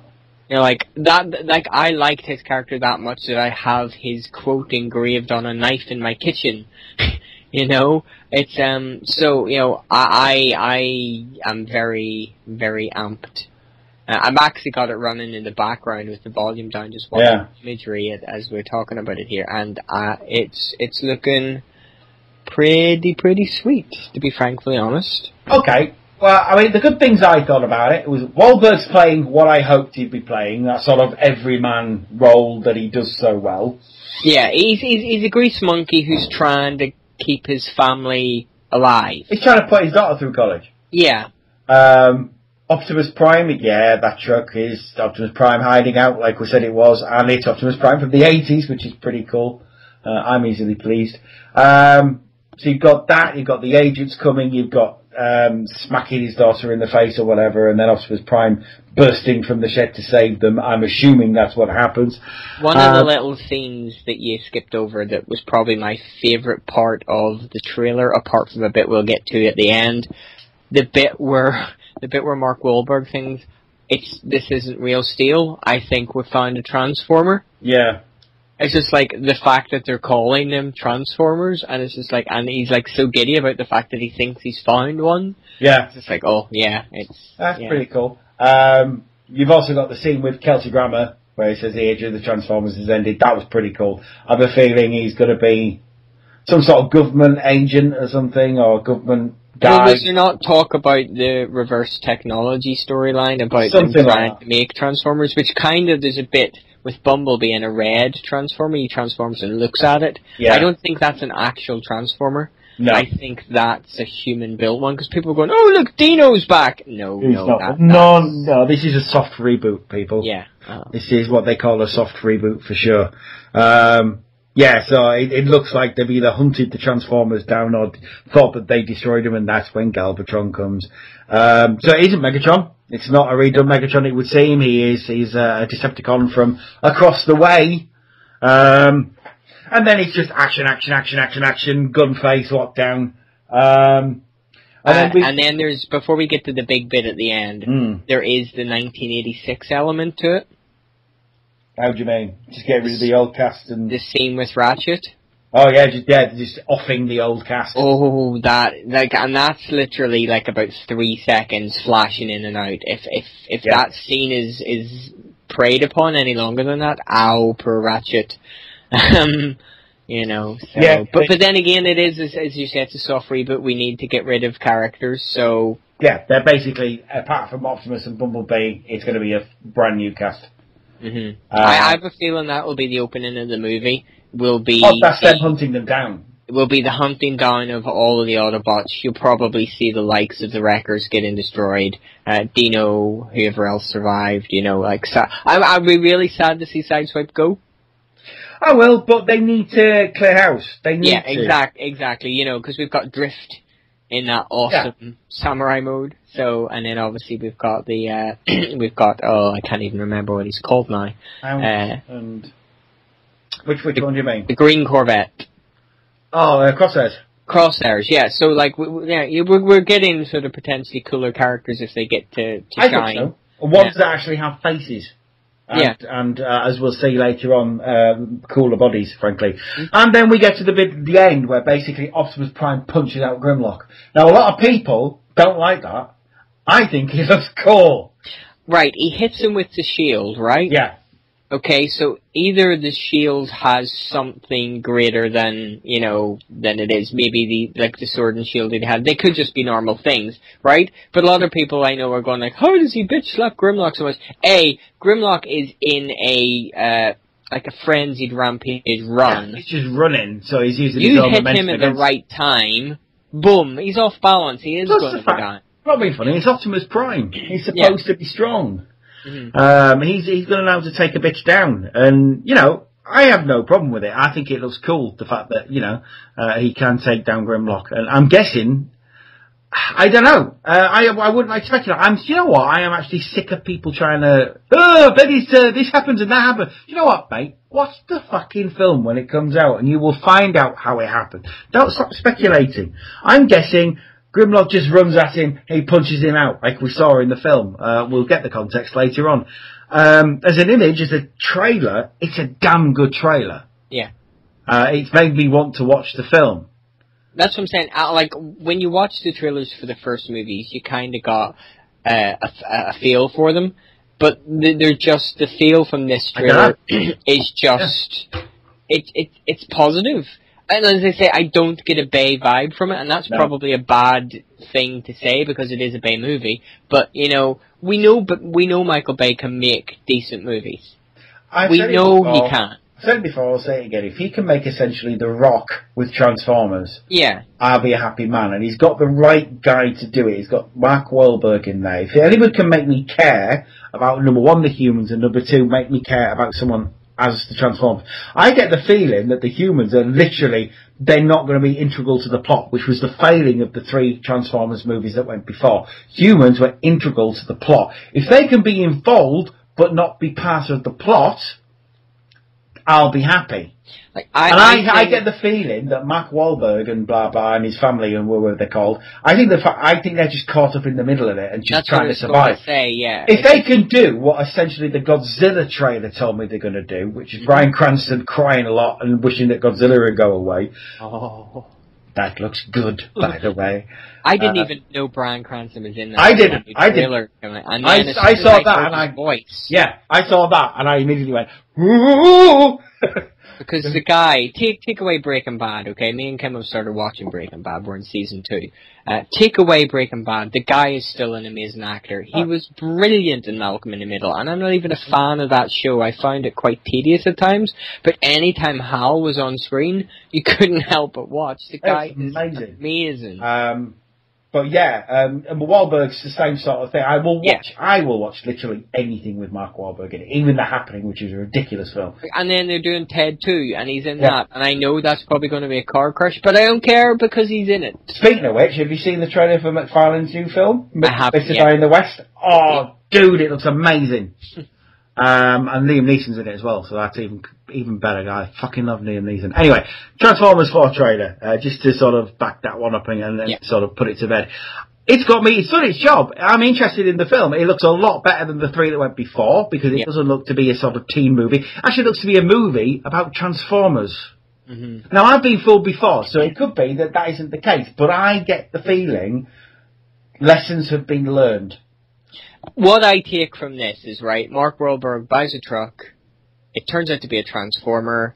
The Transformers are like beings that aren't meant, that basically humans don't want anymore. No, and shit's going to hit the fan, and because he has basically brought Optimus out of hiding, he's stuck in the middle of this big, like, we don't want you here. And then obviously the invasion happened. So like, I don't see Mark Wahlberg or his daughter or anything being like, oh yeah, you're the chosen one, the kind of thing. You're Sam, you know, you know what the cube is about, you know. I don't get that. I just get this like shit, wrong place, wrong time. Yeah, definitely the Godzilla vibe. They're just caught up in the middle of this, but they have no bearing on the result of anything that happens. Yeah. Okay, there's been photographs of Mark Wahlberg running around with, what is it, the key to Vector Sigma or whatever the hell it's called, that sword thing. Yeah. Which everybody is you know, sort of guessing what it's going to be. But that just could be the fact it's like, shit, we want you to hold on to this, you're smaller, you can escape, you can hide. I'm a big giant robot, they can see me. You know, I don't see him, like, I can't see Mark Wahlberg's character being the one that kills Megatron at the end of the first movie. As long as that doesn't happen, I'll be happy. Yeah. But we shall find out. We shall see. It's too soon. Yeah. Exactly. In the meantime, they are trying out a viral marketing campaign. Did you get the links I sent you there, mate? Yeah? I did, yep. You did. Good. They've given a phone number to call, an American one, on a billboard stating, remember Chicago. If you call that number, you'll see an automatic reply, followed by a website to visit transformersdangerous.com. It's basically the viral marketing campaign for the film, which is going to be released on June the 27th, apparently. Literally all that's on the website at the moment is post of Optimus Prime saying dangerous, and then spread the word, join the fight. So yeah, it's an official Transformers 4 website. I think that's quite kind of cool. And also, you know, demonizes the Autobots and demonizes Transformers. It's kind of like they did in the 80s with GB Blackrock, where, you know, the government saw no distinction. They just saw Transformers and they're all dangerous and you got to keep away from them. So yeah, I'm kind of happy with that. But and as we've been speaking, I have just registered. Of course you have. Speaking of toys, though, Transformers Age of Extinction Grimlock Evolution 2-pack has been revealed, and if I'm being honest, it's kind of lame. Basically what it is, it's an Evolutions 2-pack taking characters appearing in Transformers Age of Extinction and bundling them with toys from past Transformers toy line to represent the characters that lived in Generation 1. The set we have here is Grimlock. It's a Toys R Us exclusive, and it's Transformers Energon Grimlock, represented the original Grimlock, which is shit. Likely to the prohibitive cost and mold quality of the G1 original. The now half of the evolution is, of course, Generation Z Extinction Voyager Grimlock. The packaging's nice. Sadly, Energon Grimlock sucks shit from Satan's armpits, to quote I Love Mess. And there's so many people really eager for this set. It's unbelievable. I don't know why. Just because of the Energon Grimlock. Yes, it's shit, but it's one of the combining dinosaurs. Yeah. And from my understanding is we're going to be getting a Strafe and a Slug. And we'll be getting their variants of those as well. So it's a way for people to get those old combining things. Now just look, if you look again, so like I think they've maybe just photoshopped pictures together, but it still has that weird thing where Grimlock's chest doesn't look like it's pushed up correctly. But then again, that might be just the way the toy is. It is. I'm guessing that's probably the case. Is it a Voyager or is it a... Voyager. It's a Voyager, yeah. So it's not the big leader one, but yeah. No, I don't think I'll buy it. I've got a G1 Grimlock. I don't need a really shitty Energon wannabe attempt at it, and I'm sorry, but the robot mode on him looks terrible. It really does. The Dinobot mode's not much cop either, if I'm being perfectly honest. Just buy the Grimlock figure on his own. I probably would, yeah. And get the Voyager Grimlock on his own. Yeah. Caliber Toys are bringing out some Transformers Age of Extinction. That's probably going to be the Triple X parody, isn't it? Yeah, we now have a look up their upcoming Age of Extinction products. These are supplementary products to the main toy lines, including coin banks, carabiners, magnets, keychain stickers. Not going to go through any of them. They also do the hard heroes, which are the static stationy Transformers that you can't do, but yeah, loads of crap that they're bringing out. The usual merchandise, all of it looks a bit shit, if I'm being honest, but it's not really for us, so that's fine. Sticker sets, keychains, blah blah blah. Fridge magnets with a light up head. The usual. So yeah, have a look at that. There's plenty of it. Oh, what's this now? Oh well, whatever that story was. It's not going to be, what? Oh, they've been bringing, basically they've been bringing out character posters for Transformers 4 Age of Extinction. They're all of the humans, apart from one. People have said, oh, it's because they're going to be talking, it's just going to be human-centric. I'm thinking, no, it's not. They don't want to show you everything straight away. Yeah. I mean, because it's going to be slightly human-centric, it's a Hollywood movie, and that's how these things work, but I don't think it's going to be completely human-centric. They're just sort of showing you bits and bats. It's not on till June, and it's only March. They're not going to show you everything yet. What they have shown us is a sweet picture. I really like this, actually. Optimus Prime in his new mode, in his new robot mode, and geez, I like that. I like the way his arms kind of... He's armoured up. Are you not getting a feel of like Knights of Cybertron kind of thing from this? Samurai. If you look in the background, if you look at the bottom, he's got like pagodas in the background. Yeah. I'm getting a definite either 90 or samurai-ish Knights in armour feel. Yeah, you're completely right. I'm pretty sure the majority of the finale of the movie takes place in Hong Kong anyway, so that would make sense. But yes, the whole sort of thing with Drift... the whole thing with Crosshairs having the kind of like cape and stuff like that. Yeah. It's definitely taken throws from, as you say, samurais and stuff like that. And as we commented 2 weeks ago about how all the Dinobots all look like some kind of like armoured figures, almost knight-esque and stuff like that, cyber knights. But yeah, I'm loving it. I'm loving Prime's broadsword. That's ace. Oh yeah, because there's still enough of this is a robot. Oh, yeah. It's not like, oh, look, you can see every little cog in his chest moving. Yeah, he looks like an armoured robot. And the thing is, as well, because there's less moving parts, cheaper to produce CGI, maybe? Not only that, cheaper to produce, easier to see. Yeah, true. You'll be able to see which parts of Prime are Prime and which parts of Prime aren't Prime. Yeah. You'll be able to actually see him move properly in a fight. But he does look armoured up. He looks like he's got greaves on his legs and proper armour on his arms, and he looks beefy and... Yeah, I'm liking it. And he's got pauldrons and... I'm liking it. He looks good. He looks a bit like a very live Space Marine. Mm-hmm. And I like the way there's almost a tabard-esque thing. Yeah. Hanging between the legs, which come, Optimus Prime's got a penis. No, he's wearing a tabard. Yeah, no, definitely getting a very sort of like armoured, knight/samurai-esque kind of thing. And the fact he's got a feck-off broadsword that's nearly as tall as him, you know, it's like... I'm much more a fan of that than I am laser guns. I don't know why. I really don't know why, because laser guns are cool and all, but I don't know, it just feels right when they've got melee weapons. I think it's because I like Transformers Victory so much. But yeah, it just, he looks good, man. And I just like that tagline, the rules have changed. Yeah!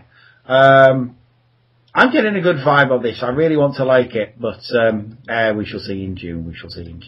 They are bringing out some weird new toys, though. I say new toys, they're not actually. They're re-releases. They're calling it Transformers Lost Age releases from Takara Toys. So these are Japanese toys. But the photos include our first look at Protoform Optimus Prime in G1 colours. Weird. Metallic redeco of Battle Blades Bumblebee. Seemingly untouched releases of Age of Extinction Deluxe Bumblebee and Crosshairs. Deluxe Stack of the Moon Starscream in his first movie colours. Dispensor, who is a payload retool complete with Mountain Mood Whiplash deco. Hunt for the Decepticon Voyager Optimus Prime in metallic deco. Legend Devastator from Revenge of the Fallen, movie accurate. Deluxe Class Dino Stroke Mirage, a retool of Revenge of the Fallen sideways with new head and arm blades. Dark of the Moon Jolt in Revenge of the Fallen colours with movie accurate whips. Dark of the Moon Deluxe Ratchet in Generation 1 colours. And Dark Side Soundwave, a black free deco of the Dark of the Moon Soundwave Deluxe. Now, most of these, you just have a look yourselves. There's nothing that interesting in there. The Protoform Optimus Prime is very odd. I never liked that toy, and I still don't like that toy. The one I'm interested in is picture 3, because this is our first real good look at Crosshairs. This is deluxe, so yeah, it's mistransformed horribly. Yeah, that back panel has not been folded up into itself. No. And his cape is at the front. Yeah, it should be at the back. Yeah. But it looks okay. It's a good look at his face. That's what I'm taking from this. I'm not judging it because he's completely not, but he is so a 1950s pilot. Yeah. Am I right in the era there? Yeah, sort of 1940s, 50s sort of Biggles-esque. Yeah, a bit Biggles-esque. Yeah, he's got goggles and that. He looks pretty cool. I like the fact they've actually got recognisable faces. Now that was always the problem with Ironhide. You could never see Ironhide's face. Just a mass of parts, wasn't it? Yeah. And that kind of makes it hard for me to care. Yeah. Yeah. The Stingray mode, again, horribly mistransformed, panel lines everywhere, but yeah, not a bad looking car though. Nope. So yeah, kind of liking Crosshairs and Bumblebee. Well, it's Bumblebee, so again. The only thing is the Bumblebee's got the big ass clown feet. Yeah. But I think, again, he's mistransformed and they're not folded in the right way and stuff. No, he's not mistransformed. He's just, that's the mode he's in for 5 seconds in the movie, so... Yeah. They don't give a crap. But, yeah, other than that, have a look at the toys. They're mainly repainted stuff that's already gone before, but it's interesting to look at nonetheless. I do kind of like, the Soundwave, and I'm glad that we're getting a Dino. Because I think I kind of would like a Dino, even though I think it's just a redo of Sideways. But it is. Yeah, it is. There you go. Cool. End of the movie news then. On to some Masterpiece news. We actually got a good look at Masterpiece Bumblebee's prototype. This is by way of Comic Toys Facebook page. We get a good look at both the robot and alt modes of Masterpiece Bumblebee. What we get is it's actually a realistic representation of the fully licensed Volkswagen Beetle. They managed to finally do it, as opposed to the chibified toy alt mode that the original Penny Racer mode that the Generation 1 toy represents. Apparently, also the faceplate for Bumblebee is removable, and you also seem to get a fully transformable exosuit Spike, although I probably might imagine it's probably Daniel, as seen from the 1986 Transformers the movie, so that's pretty cool. I would assume it will be Spike, because I'm thinking this is 2, yeah. I'm guessing so. But to actually have a look at the picture, yeah, that's pretty sweet. Yeah, I want this. I kind of want this. This is pretty cool. I like the fact that the faceplate's removable. I kind of hope it is the G1 faceplate that you can put in there. I'm kind of thinking if you get a G1 and a cartoon accurate one, will they maybe give you a Goldbug faceplate? Maybe. Or will they do the shitty thing and re-release him as Goldbug? Oh yeah. Of course they will. What the important thing is here that it's actually officially licensed Volkswagen. Yeah, that's the big thing that takes from this. It is an official VW. They've got the VW logo. I'm kind of excited for Spike. Yeah, no, I think that's pretty cool to have a proper exosuit, although it is totally Daniel. Although really it is Daniel anyway. Yeah. But yeah, the Bumblebee figure looks pretty sweet as well, transformed. It does look completely like Bumblebee from the cartoon, so yeah, I'm happy. I'll be getting this guy. I can't wait to see it painted. It's gonna look good. That's all that's gonna change, is the fact that I'm gonna want it more even when it's painted. But yeah, it looks pretty sweet, looks like Bumblebee. No complaints there whatsoever. Masterpiece again, knocking it out of the park. It's finally become the line that it needed to be. Yeah. Which is really, really, really cool. Now then, weird little thing. Transformers Universe, we've had a couple of trailers for Meltdown and Duststorm. Great.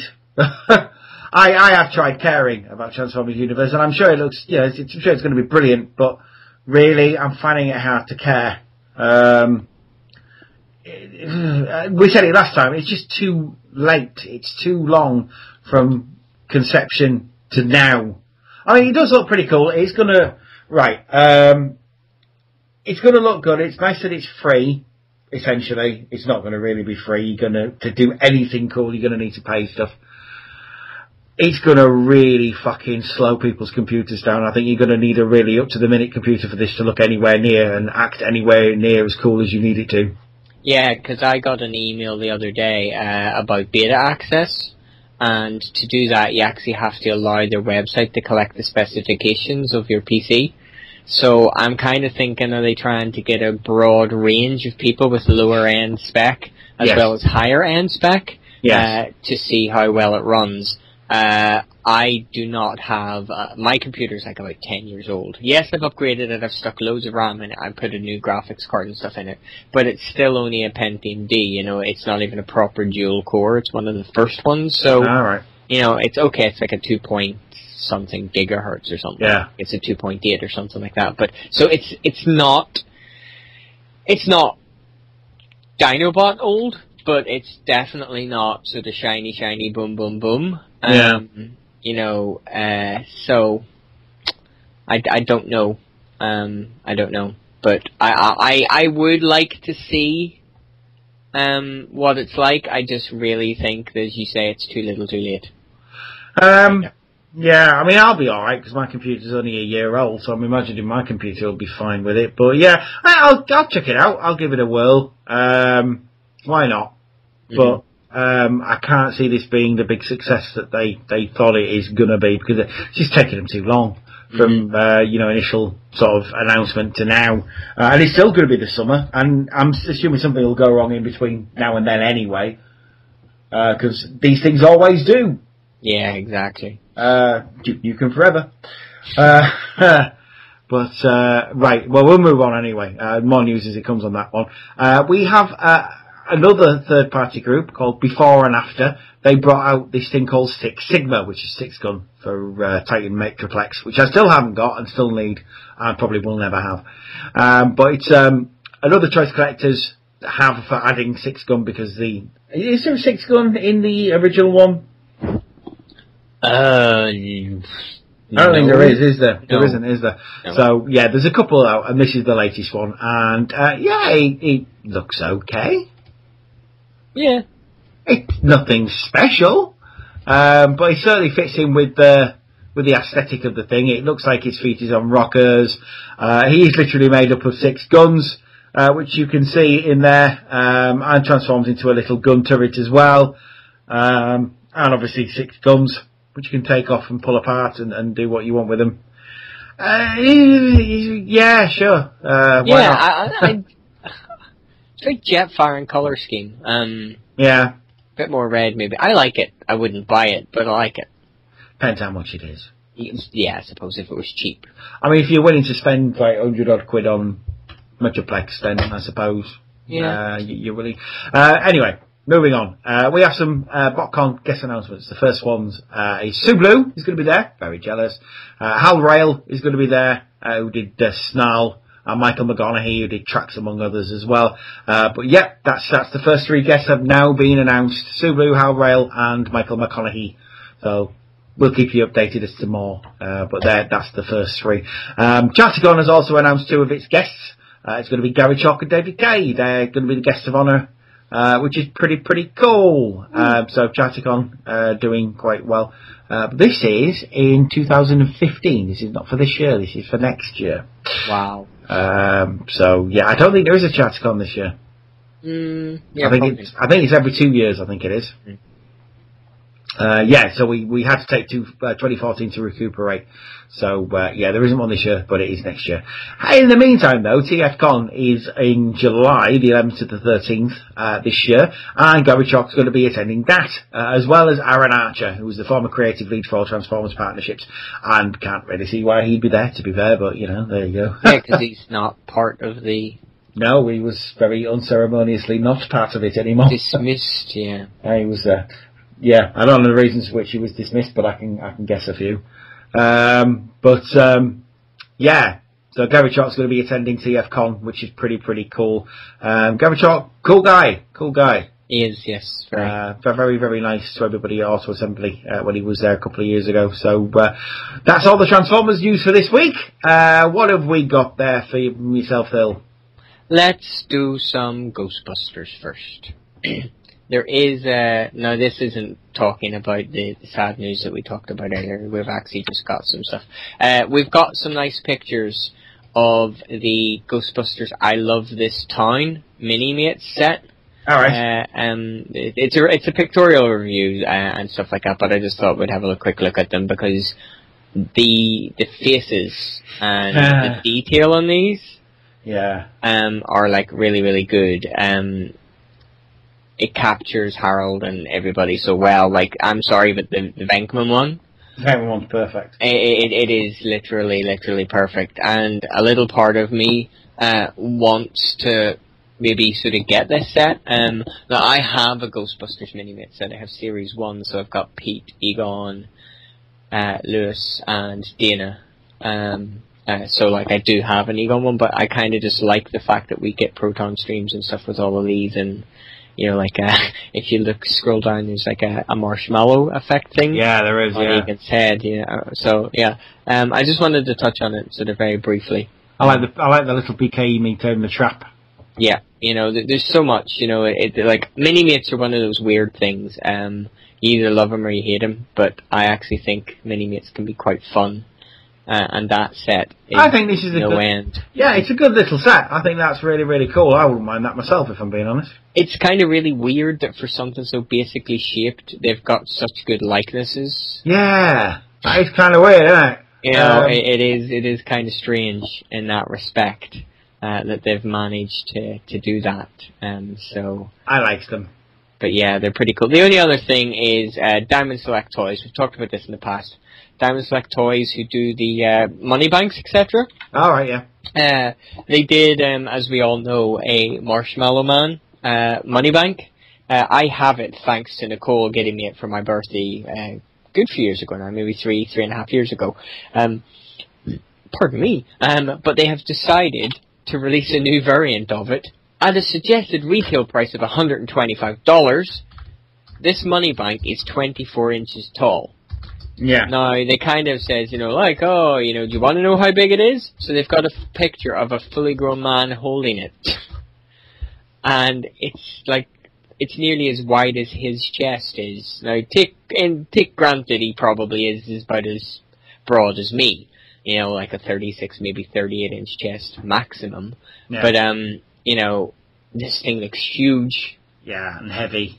And like, cause I always like the fact that, like, Nicole got me the 12-inch one, and I'm thinking, hey, yeah, I can, like, put my figures with that, but he's still kind of small for that. Can you imagine I can see people buying this, parting with $125 just to have a Marshmallow Man that they could stand beside their firehouse, like me, so like, cause when I get the Man Cave done and I get the firehouse out of storage, I would love to have a 24-inch Marshmallow Man to stand beside it, to have all the guys shooting up at.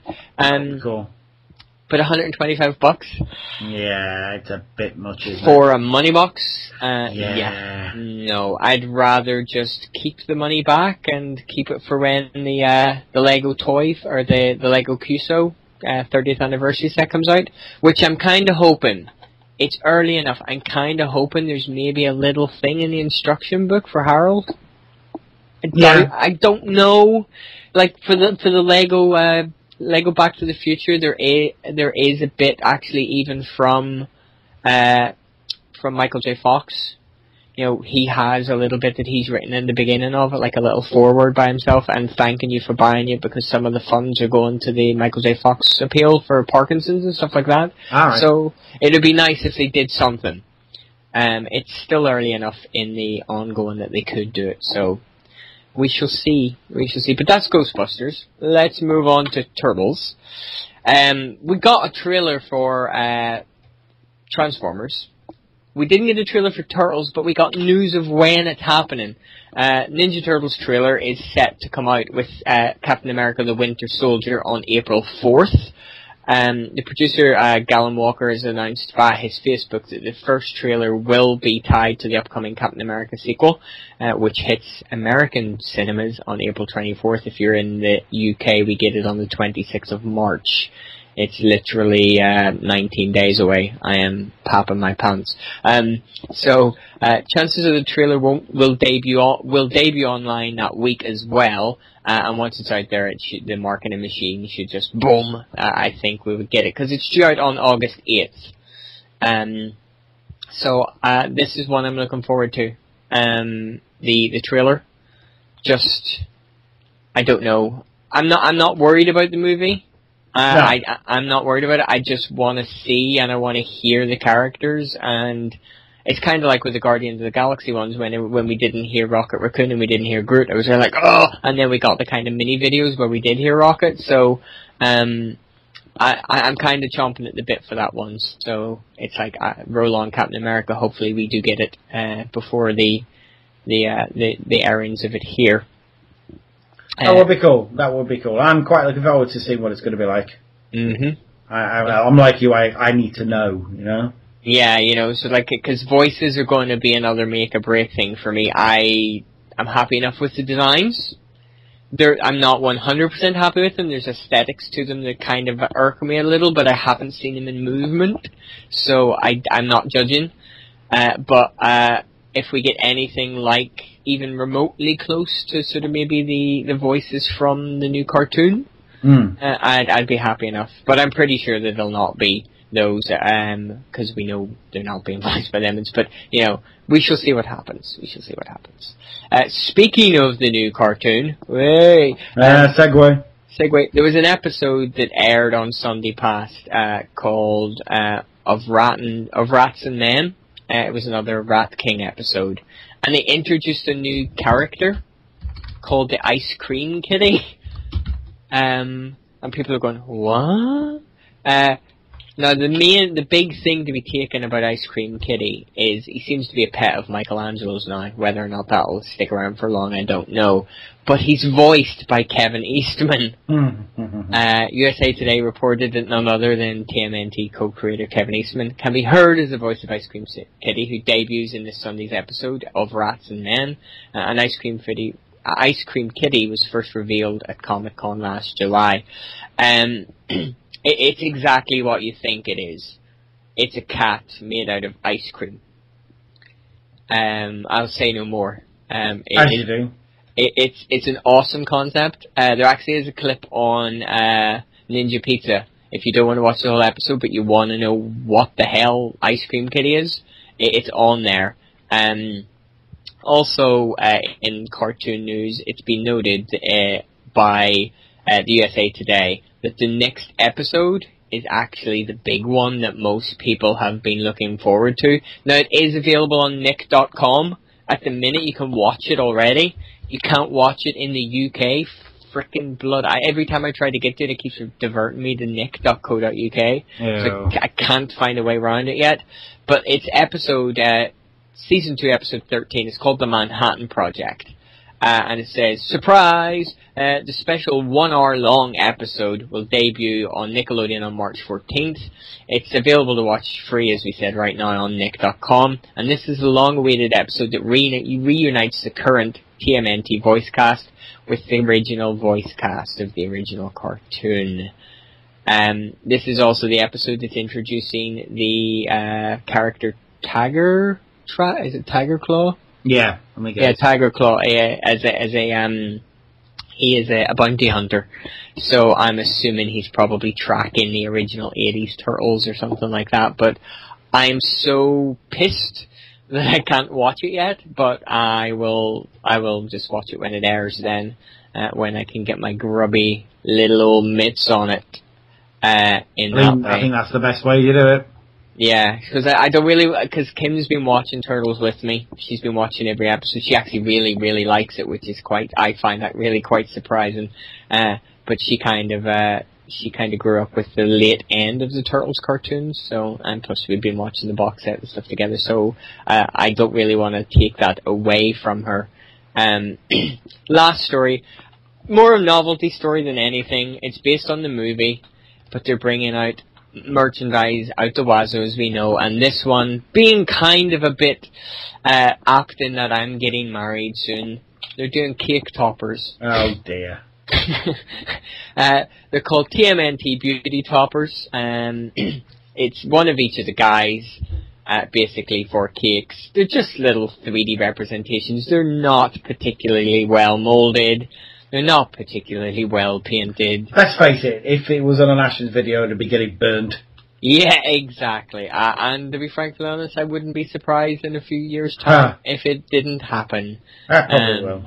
I like the way it also says work in progress. But yeah, if you have a child coming up who loves turtles, get him a cake topper of his favourite turtle. To be fair though, if you look at them, you can tell who they are, you can tell what they are. Mm-hmm. Those movie designs aren't that bad, really. No, it could have been so much worse. The more you look at them, the more it grows on you. Like, Raph's obviously got the whole head bandana thing, which I really like. It's very Raph. Comic Raph. Yeah. He had the whole black suit in the comics for a bit, and then he had the whole head bandana in the comics as well, so that to me isn't a jarring look at all. No. Donatello, big, tall, lanky, skinny, tech guy, works for me. Leo, the samurai wannabe, works for me. And Mikey is the surfer dude, works for me too. I don't really have any problem. And even in those badly molded, badly painted forms, you can still tell who they are, you can still see the differences in them, so I'm happy enough. Excellent. I am extremely happy enough. And with that little bit of crap trivia news, that does us for this week, unfortunately. That's okay, that's no problem at all. I have some G.I. Joe news, not a lot, but I have some G.I. Joe news because from Toy Fair, so it's from a few years ago. The Creo brand apparently is still going, and G.I. Joe offered some of its future plans from the Hasbro brand there. The Creo that was shown at the event was the Nunchuk, Atomic Man, Polar Assault, or the Snow Serpent, the Eel, Wetsuit, Night Viper, Chuckles, Nemesis Enforcer, and lots of other packs there, multi-pack ones, the Armor Builders, that kind of thing. The 50th anniversary collection will have all new packaging. There were no shows on the toys on the showroom floor. However, versus sets are being planned, with those such as being Lowlight versus Night Viper, Snowjob versus Arctic Bat, Blowtorch versus the Heat Viper, Cobra Trooper with Cobra Officer, and Lady J versus Baroness, and that kind of thing. So yeah, there's lots and lots of stuff coming out for the 50th. We actually get a look at some of the versus sets. I'll throw you a link there, Phil. Cool. So we have the Night Marksmen. So we've got Lowlight versus Night Viper. We've got the Arctic Ambush, which is Snowjob versus the Arctic Bat. The Heated Battle, which is Blowtorch versus the Heat Viper. The Social Clash, which is Baroness versus Lady J and the Cobra Trooper with the Cobra Officer. Now, the 3-packs, you've got the Viper's Pit, which is Cobra Trooper, Cobra Viper, and Beach Head. The Eagle's Edge, which is Destro, Leatherneck, and Hawk. And the vehicle sets, which is Battle Below Zero, Cobra Wolf with Ice Viper versus Arctic Skyhawk with the Arctic Snake Eyes, and Danger at the Docks, which is the Vamp Mark II with Flint and Cobra Eel, with the Night Landing Craft. Jeez, put your teeth in, Glenn. So we'll have a look first. We've got Beachhead versus Cobra Trooper versus Cobra Viper. Very 25th anniversary, but with a lot more colour on. There's a lot more attention to detail on these figures than there maybe was in the 25th era. Beachhead especially looks pretty groovy. I'm kind of liking that. Yeah, pretty cool. I like that. Next set is Blowtorch versus the Heat Viper. Very, very cool. I like Blowtorch a lot anyway, but the Heat Viper's the star in this show. Never thought we'd see one of them, so to actually see one properly is kind of nice. It's got a weird helmet, but it's kind of cool as well. It's very, very nice. Strange, yeah, and so bright. Yeah. Orange and purple all the way. And loads of, it's got missiles strapped to his legs. I know, like, what? Cobra. I love Cobra. Then we got Lady J versus Baroness, which I really, really need because it actually looks like they've done a decent Baroness figure for once, which is nice. And Lady J looking slamming, as always. I kind of like that figure a lot. You then got the Eagle's Nest, which you got Leatherneck, you've got Hawk, and Destro. Destro, not looking, his head's not very shiny, which I know is something silly, but all the Destros I've got, the heads are very, very shiny. This one is sort of, he looks like Renegades, actually. I was going to say it's very muted, it's very silver paint, not chromed paint, but even the design of it kind of looks, yeah, like the last cartoon, yeah. It does, I did like Renegades. I missed that show. Anyway, moving on. Next up, Lowlight versus the Night Viper. Need that set so much. Lowlight is awesome anyway, and the Night Viper, he's just got a massive scope on his face. I was going to say, it's just like it's all helmet. That looks like one of the Red Shadows, actually, from Action Force as well. So it is really cool. And then Lowlight, I really like. It just... I'm thinking sort of Metal Gear Solid or, what's that other thing? Tom Clancy's ones, the games. Oh, the Rainbow Six and all that kind of... Yeah, all of those, you know, there's big vibes sort of like from those. But yeah, no, those are pretty cool. Pretty cool. And then the vehicle... Oh, sorry, no, we've got the Snow Job versus the Arctic Bat, who is awesome. That is pretty sweet. I want the Arctic Bat so badly. That is such a cool figure. Snow Job's pretty cool as well. But yeah, Arctic Bat. I just love the fact that the Arctic Bat, it looks as if the camouflage is computer generated. Yeah, well, that's, rather than, you know, it's that's pretty standard issue camouflage these days, isn't it? Yeah, it is. Yeah. It's a very sort of like patternized one rather than just blobs of paint. But yeah, that's pretty cool. Bats are something that I have a kind of little like, ooh, every time you show me a picture and it's a bat, they're pretty sweet. I don't think I'd ever start into them. That's a rabbit hole I don't want to fall down, but yeah, they are pretty cool. That is pretty cool. Next up, we've got the Snow Wolf versus the Arctic Skyhawk. I need the Snow Wolf. I'm assuming the Snow Wolf is the big one, the Cobra one? Yeah. I need that. That is ridiculous. It's a stupid looking vehicle, and I need it because it's Cobra and therefore insanely stupid. Skyhawk is actually the Ghost Hawk, which is pretty cool. It's a good standard G.I. Joe vehicle, but the Snow Wolf is great, and it comes with an Ice Viper as well, which is even better. And then we have the Vamp and the Cobra Dinghy, which is pretty cool. And you get a Flint figure with it and a Cobra Reel, so yeah. It's very blue and grey, that one. It's just not as cool as the previous ones, but yeah, it's still pretty good. I like it anyway.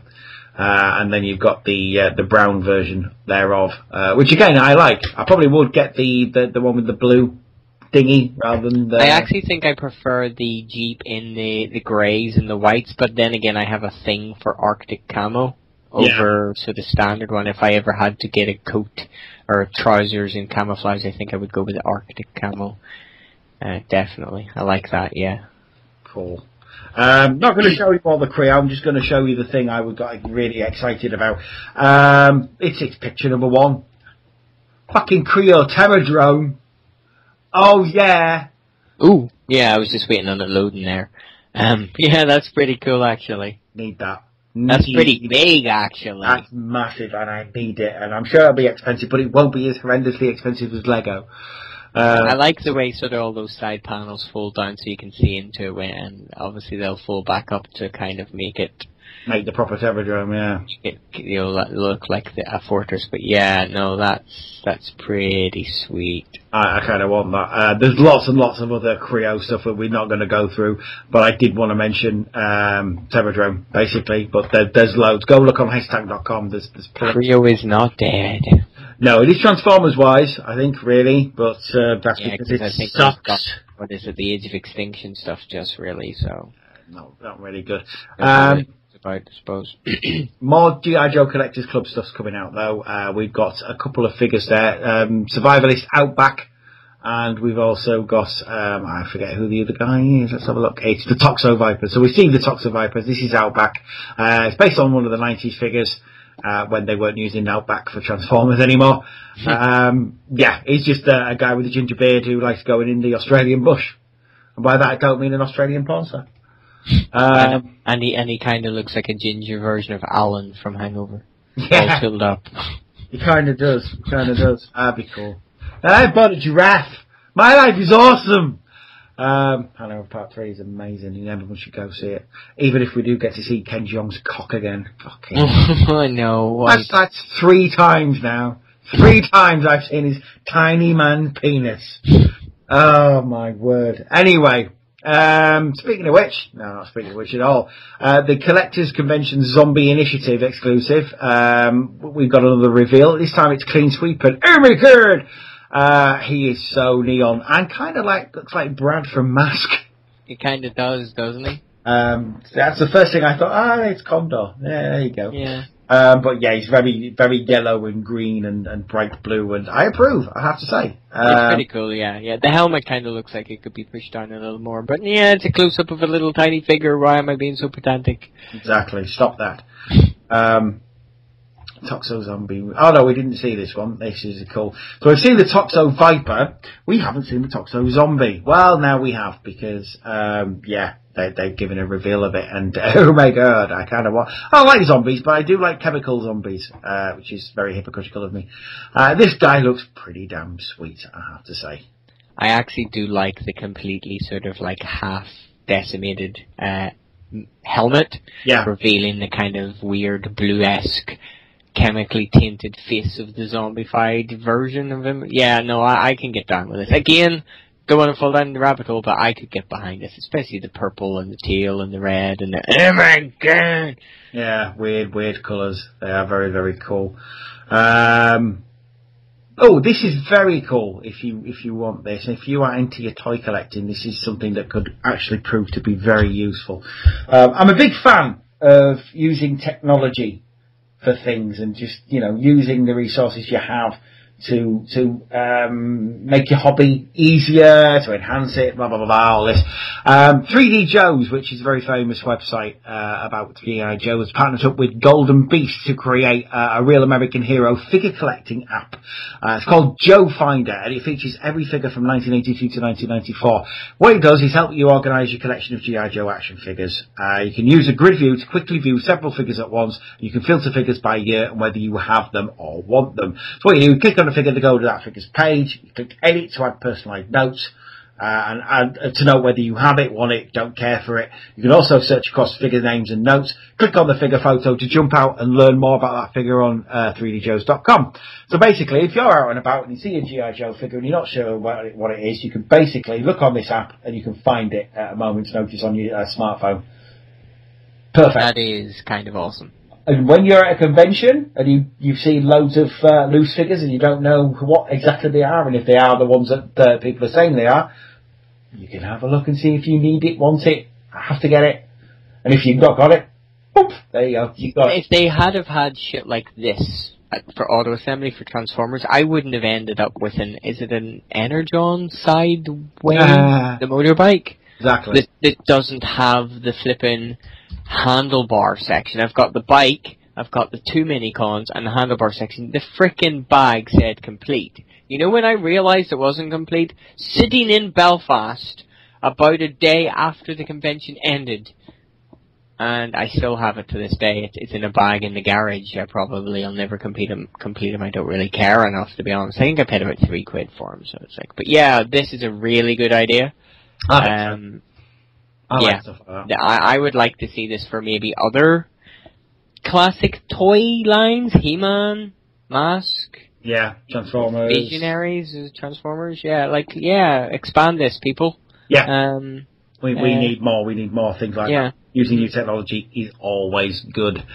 But yeah, that's all the news I've got. And because we have a drought of questions for the podcast, seriously, people, I put it on Facebook. I put the link on Facebook anyway. I'll put it on Twitter as well later. We need more questions. And, if you want to, then we've put plenty of places you can go to ask the questions. Mm-hmm. Anything and everything. Doesn't have to be about the 80s. It'd be good if it was, because it's a podcast all about the 80s. It could be about the spotlight. It could be about our personal lives, as long as it's not too personal. You're not finding that out. I told you, measurements are personal. Exactly. But yeah, just anything you like, really. Just give us a bell and, ask us a question, and we'll see if we can answer it. Questions about childhood and, crisps and that kind of thing. What crisps did you eat as a kid? That's always welcome, that kind of thing. We always have a good long discussion about things like that. And I always enjoy answering them. Do you remember this packet of crisps from this year? Or do you remember do you remember Funny Feet? Oh man, and Chelsea Whoppers. Oh, I like Chelsea Whoppers and chocolate bars and how they were different, and going and buying Opal fruits and not being afraid to ask for Opal fruits. Yeah, without some young oik saying, "Oh, I don't know what that is." Fuck you. Oh, it's like, oh, whoa, and going and buying a marathon. I want a marathon, not a Snickers. It's just when they give a blank look and say, "Oh, I don't know what you're talking about, Grandad." Look, fuck you, young boy. Pull up your pants. Like everybody wants to hear me go on about how for 50p I could get crisps, a comic chocolate, and a tin of Coke. Bring it on, bitches! Seriously, me and Glenn are old now, we've got stuff that we can... Speak for yourself, Grandad. You're not that much younger than me. Young enough, old man. There's stuff that it doesn't need to be about an 80s cartoon. It doesn't need to be, it could kind of be like, oh, what was your favourite ice lolly as a kid? Yeah. Pear Pickin' Porky. And Polly Pineapple. And I always liked Joker. I always liked, what was it? It was just called Joker, wasn't it? Yeah. The orange one with the ice cream in the middle. Something I did want to do, and we might do this for a Wednesday, I'll talk about this with Phil a bit later and try and set something up. There's a thing on YouTube, and it's the ultimate cartoon intros of the 80s or something, and it's like 11 of these bloody things. They run for about 50 minutes. I was thinking it might be a good idea if we just sit around, watch that. Oh my God! I remember that. Oh my God! Yes. And you can watch along on the YouTube channel of the person who put it on, and for a few weeks we go, oh my God, I remember that so much. It was so cool. Oh, that shit! I hated that fucking thing. Or just like, what the fuck was that? I don't even remember this. Yeah. I think that'd be nice to do. So that would be pretty cool.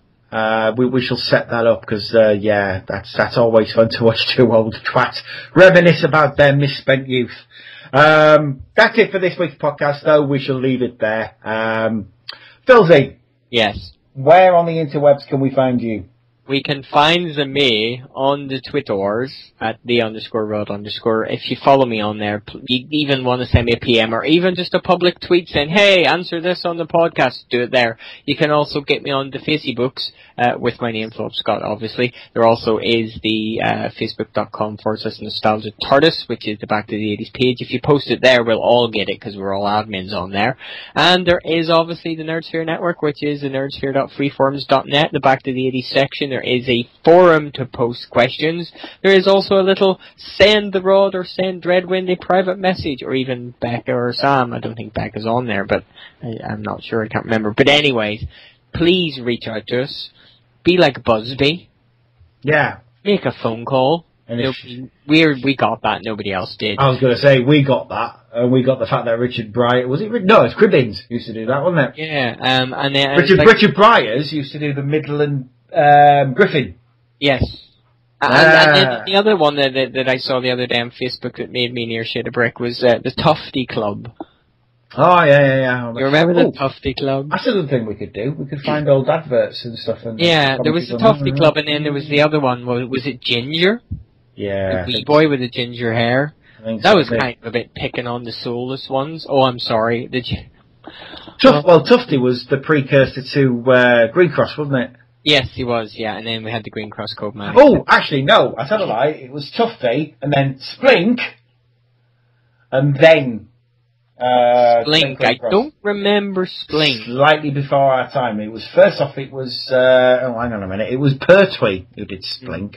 Hang on a minute, I need to look it up. It was that good an acronym, it didn't work, and I can't remember what they were. Splink, here we go, it doesn't even have its own page.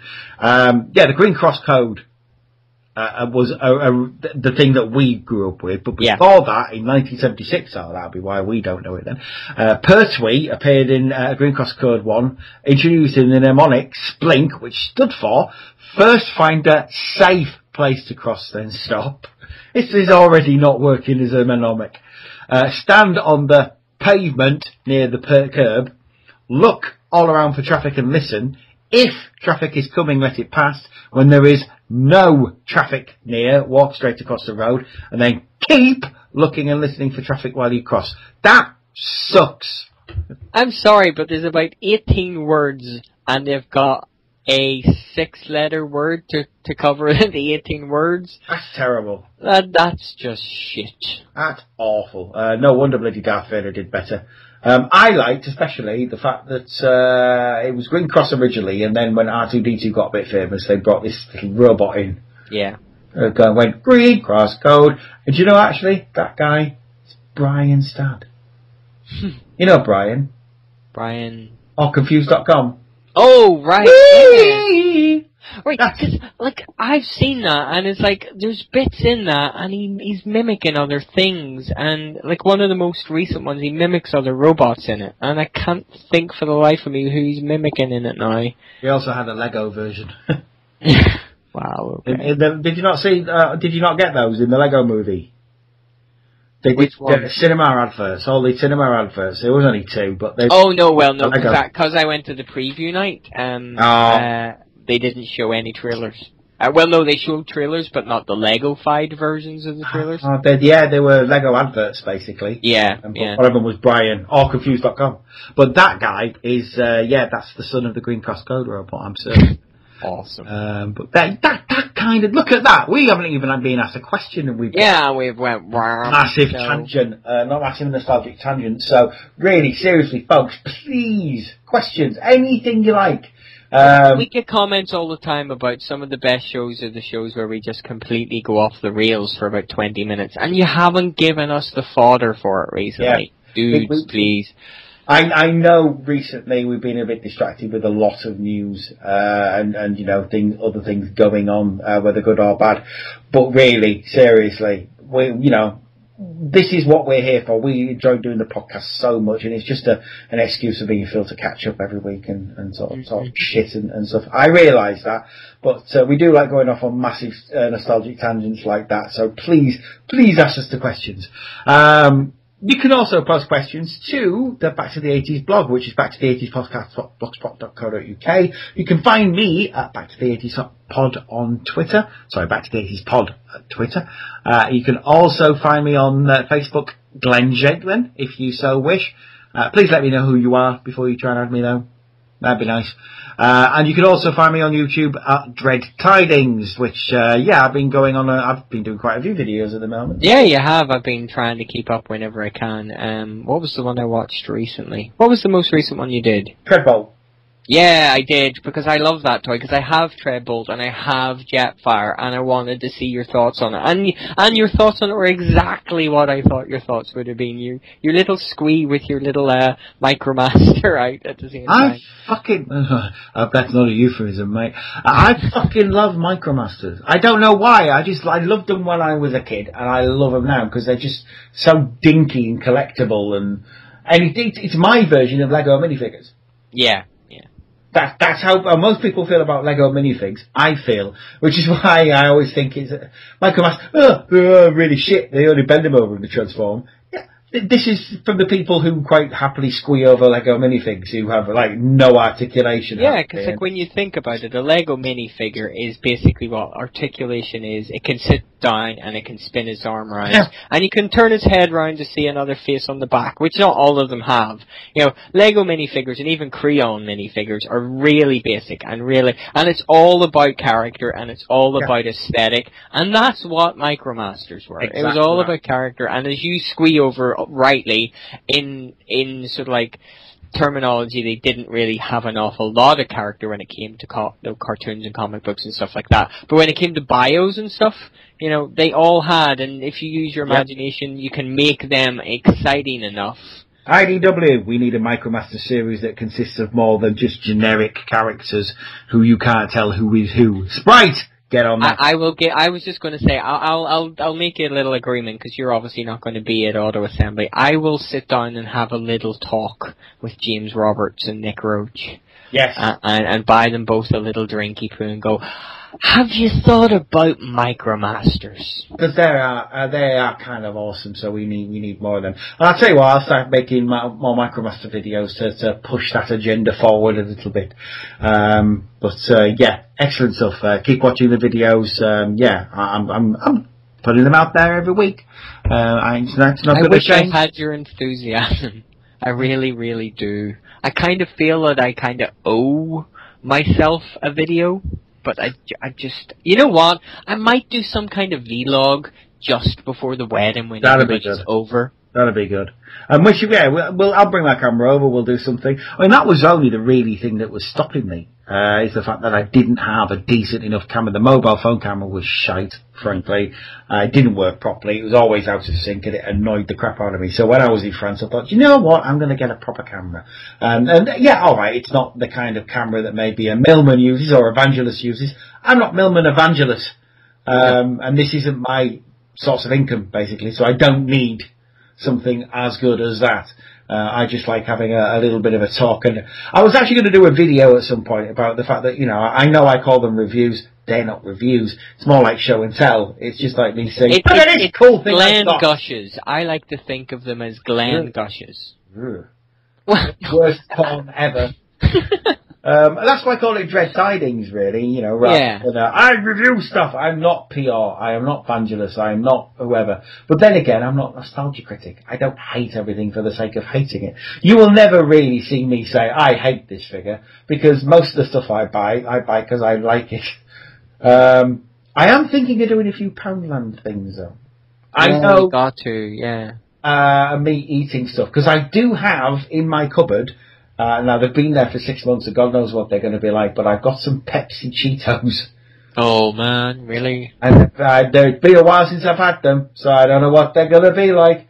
But things like that, and I'm going to start doing DC figures again, because I've got a few DC figures I want to sort of do bios of, and I've got my Doctor Who Creo character builder thing is that I want to maybe do some stuff on. There's a lot of stuff I want to do.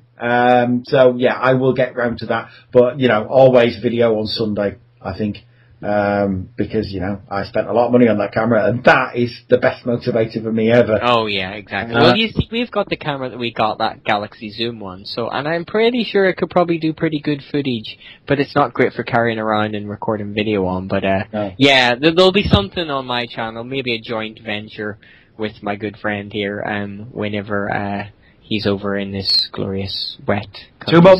2 months. Yeah. Watch this space. Yeah. Excellent stuff.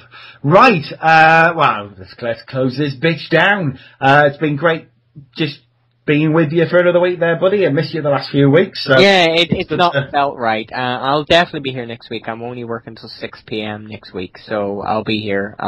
We'll get a bit earlier. Could be that you have the full complement next week. So I was going to say, yeah, maybe get the full gang on, and maybe we can get it all wrapped up before Becca has to go to bed. That's not going to happen. But we'll see. We'll see what we can do. Well, I mean, today we learned the importance of making the right decision. When Cobra Khan lied about He-Man, King Pythos believed him at first because Cobra Khan was one of his people. But later he learned that trusting Cobra Khan was a big mistake. So when you have to make a decision about something, don't just jump at the first or easiest answer. Think it through. Look at both sides and then decide. That way, whatever decisions you make will have a better chance of being the correct ones. See you next time. Terrahawks, stay on this channel. This is an emergency.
Rest assured, the next shot will kill you, clone.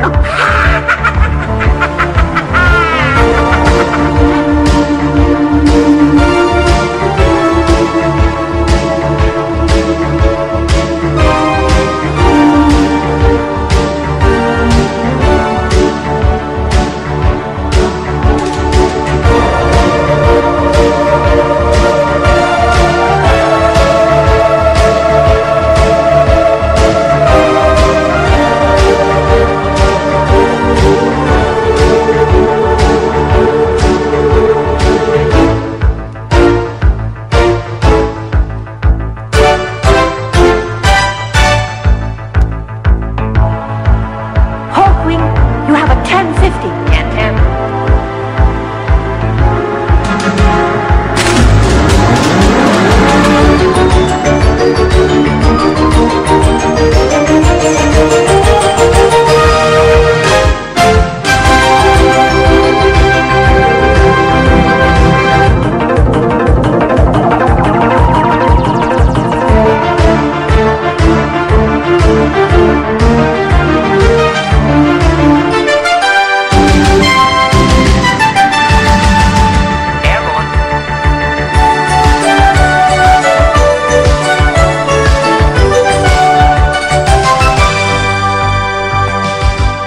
Ready for liftoff.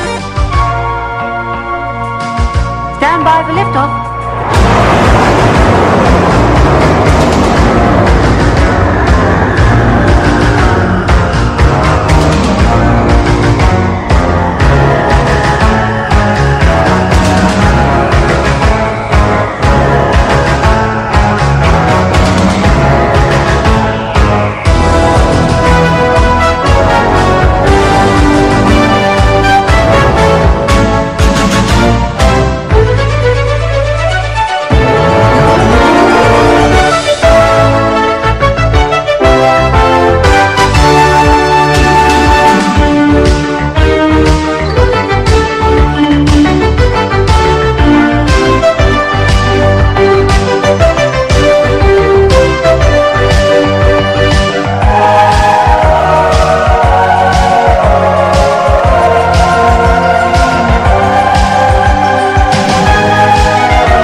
film to be shown starring Rod Steiger is our midnight movie next Saturday evening, when he reappears in quite a different role as a prosecuting attorney at the court-martial of Billy Mitchell.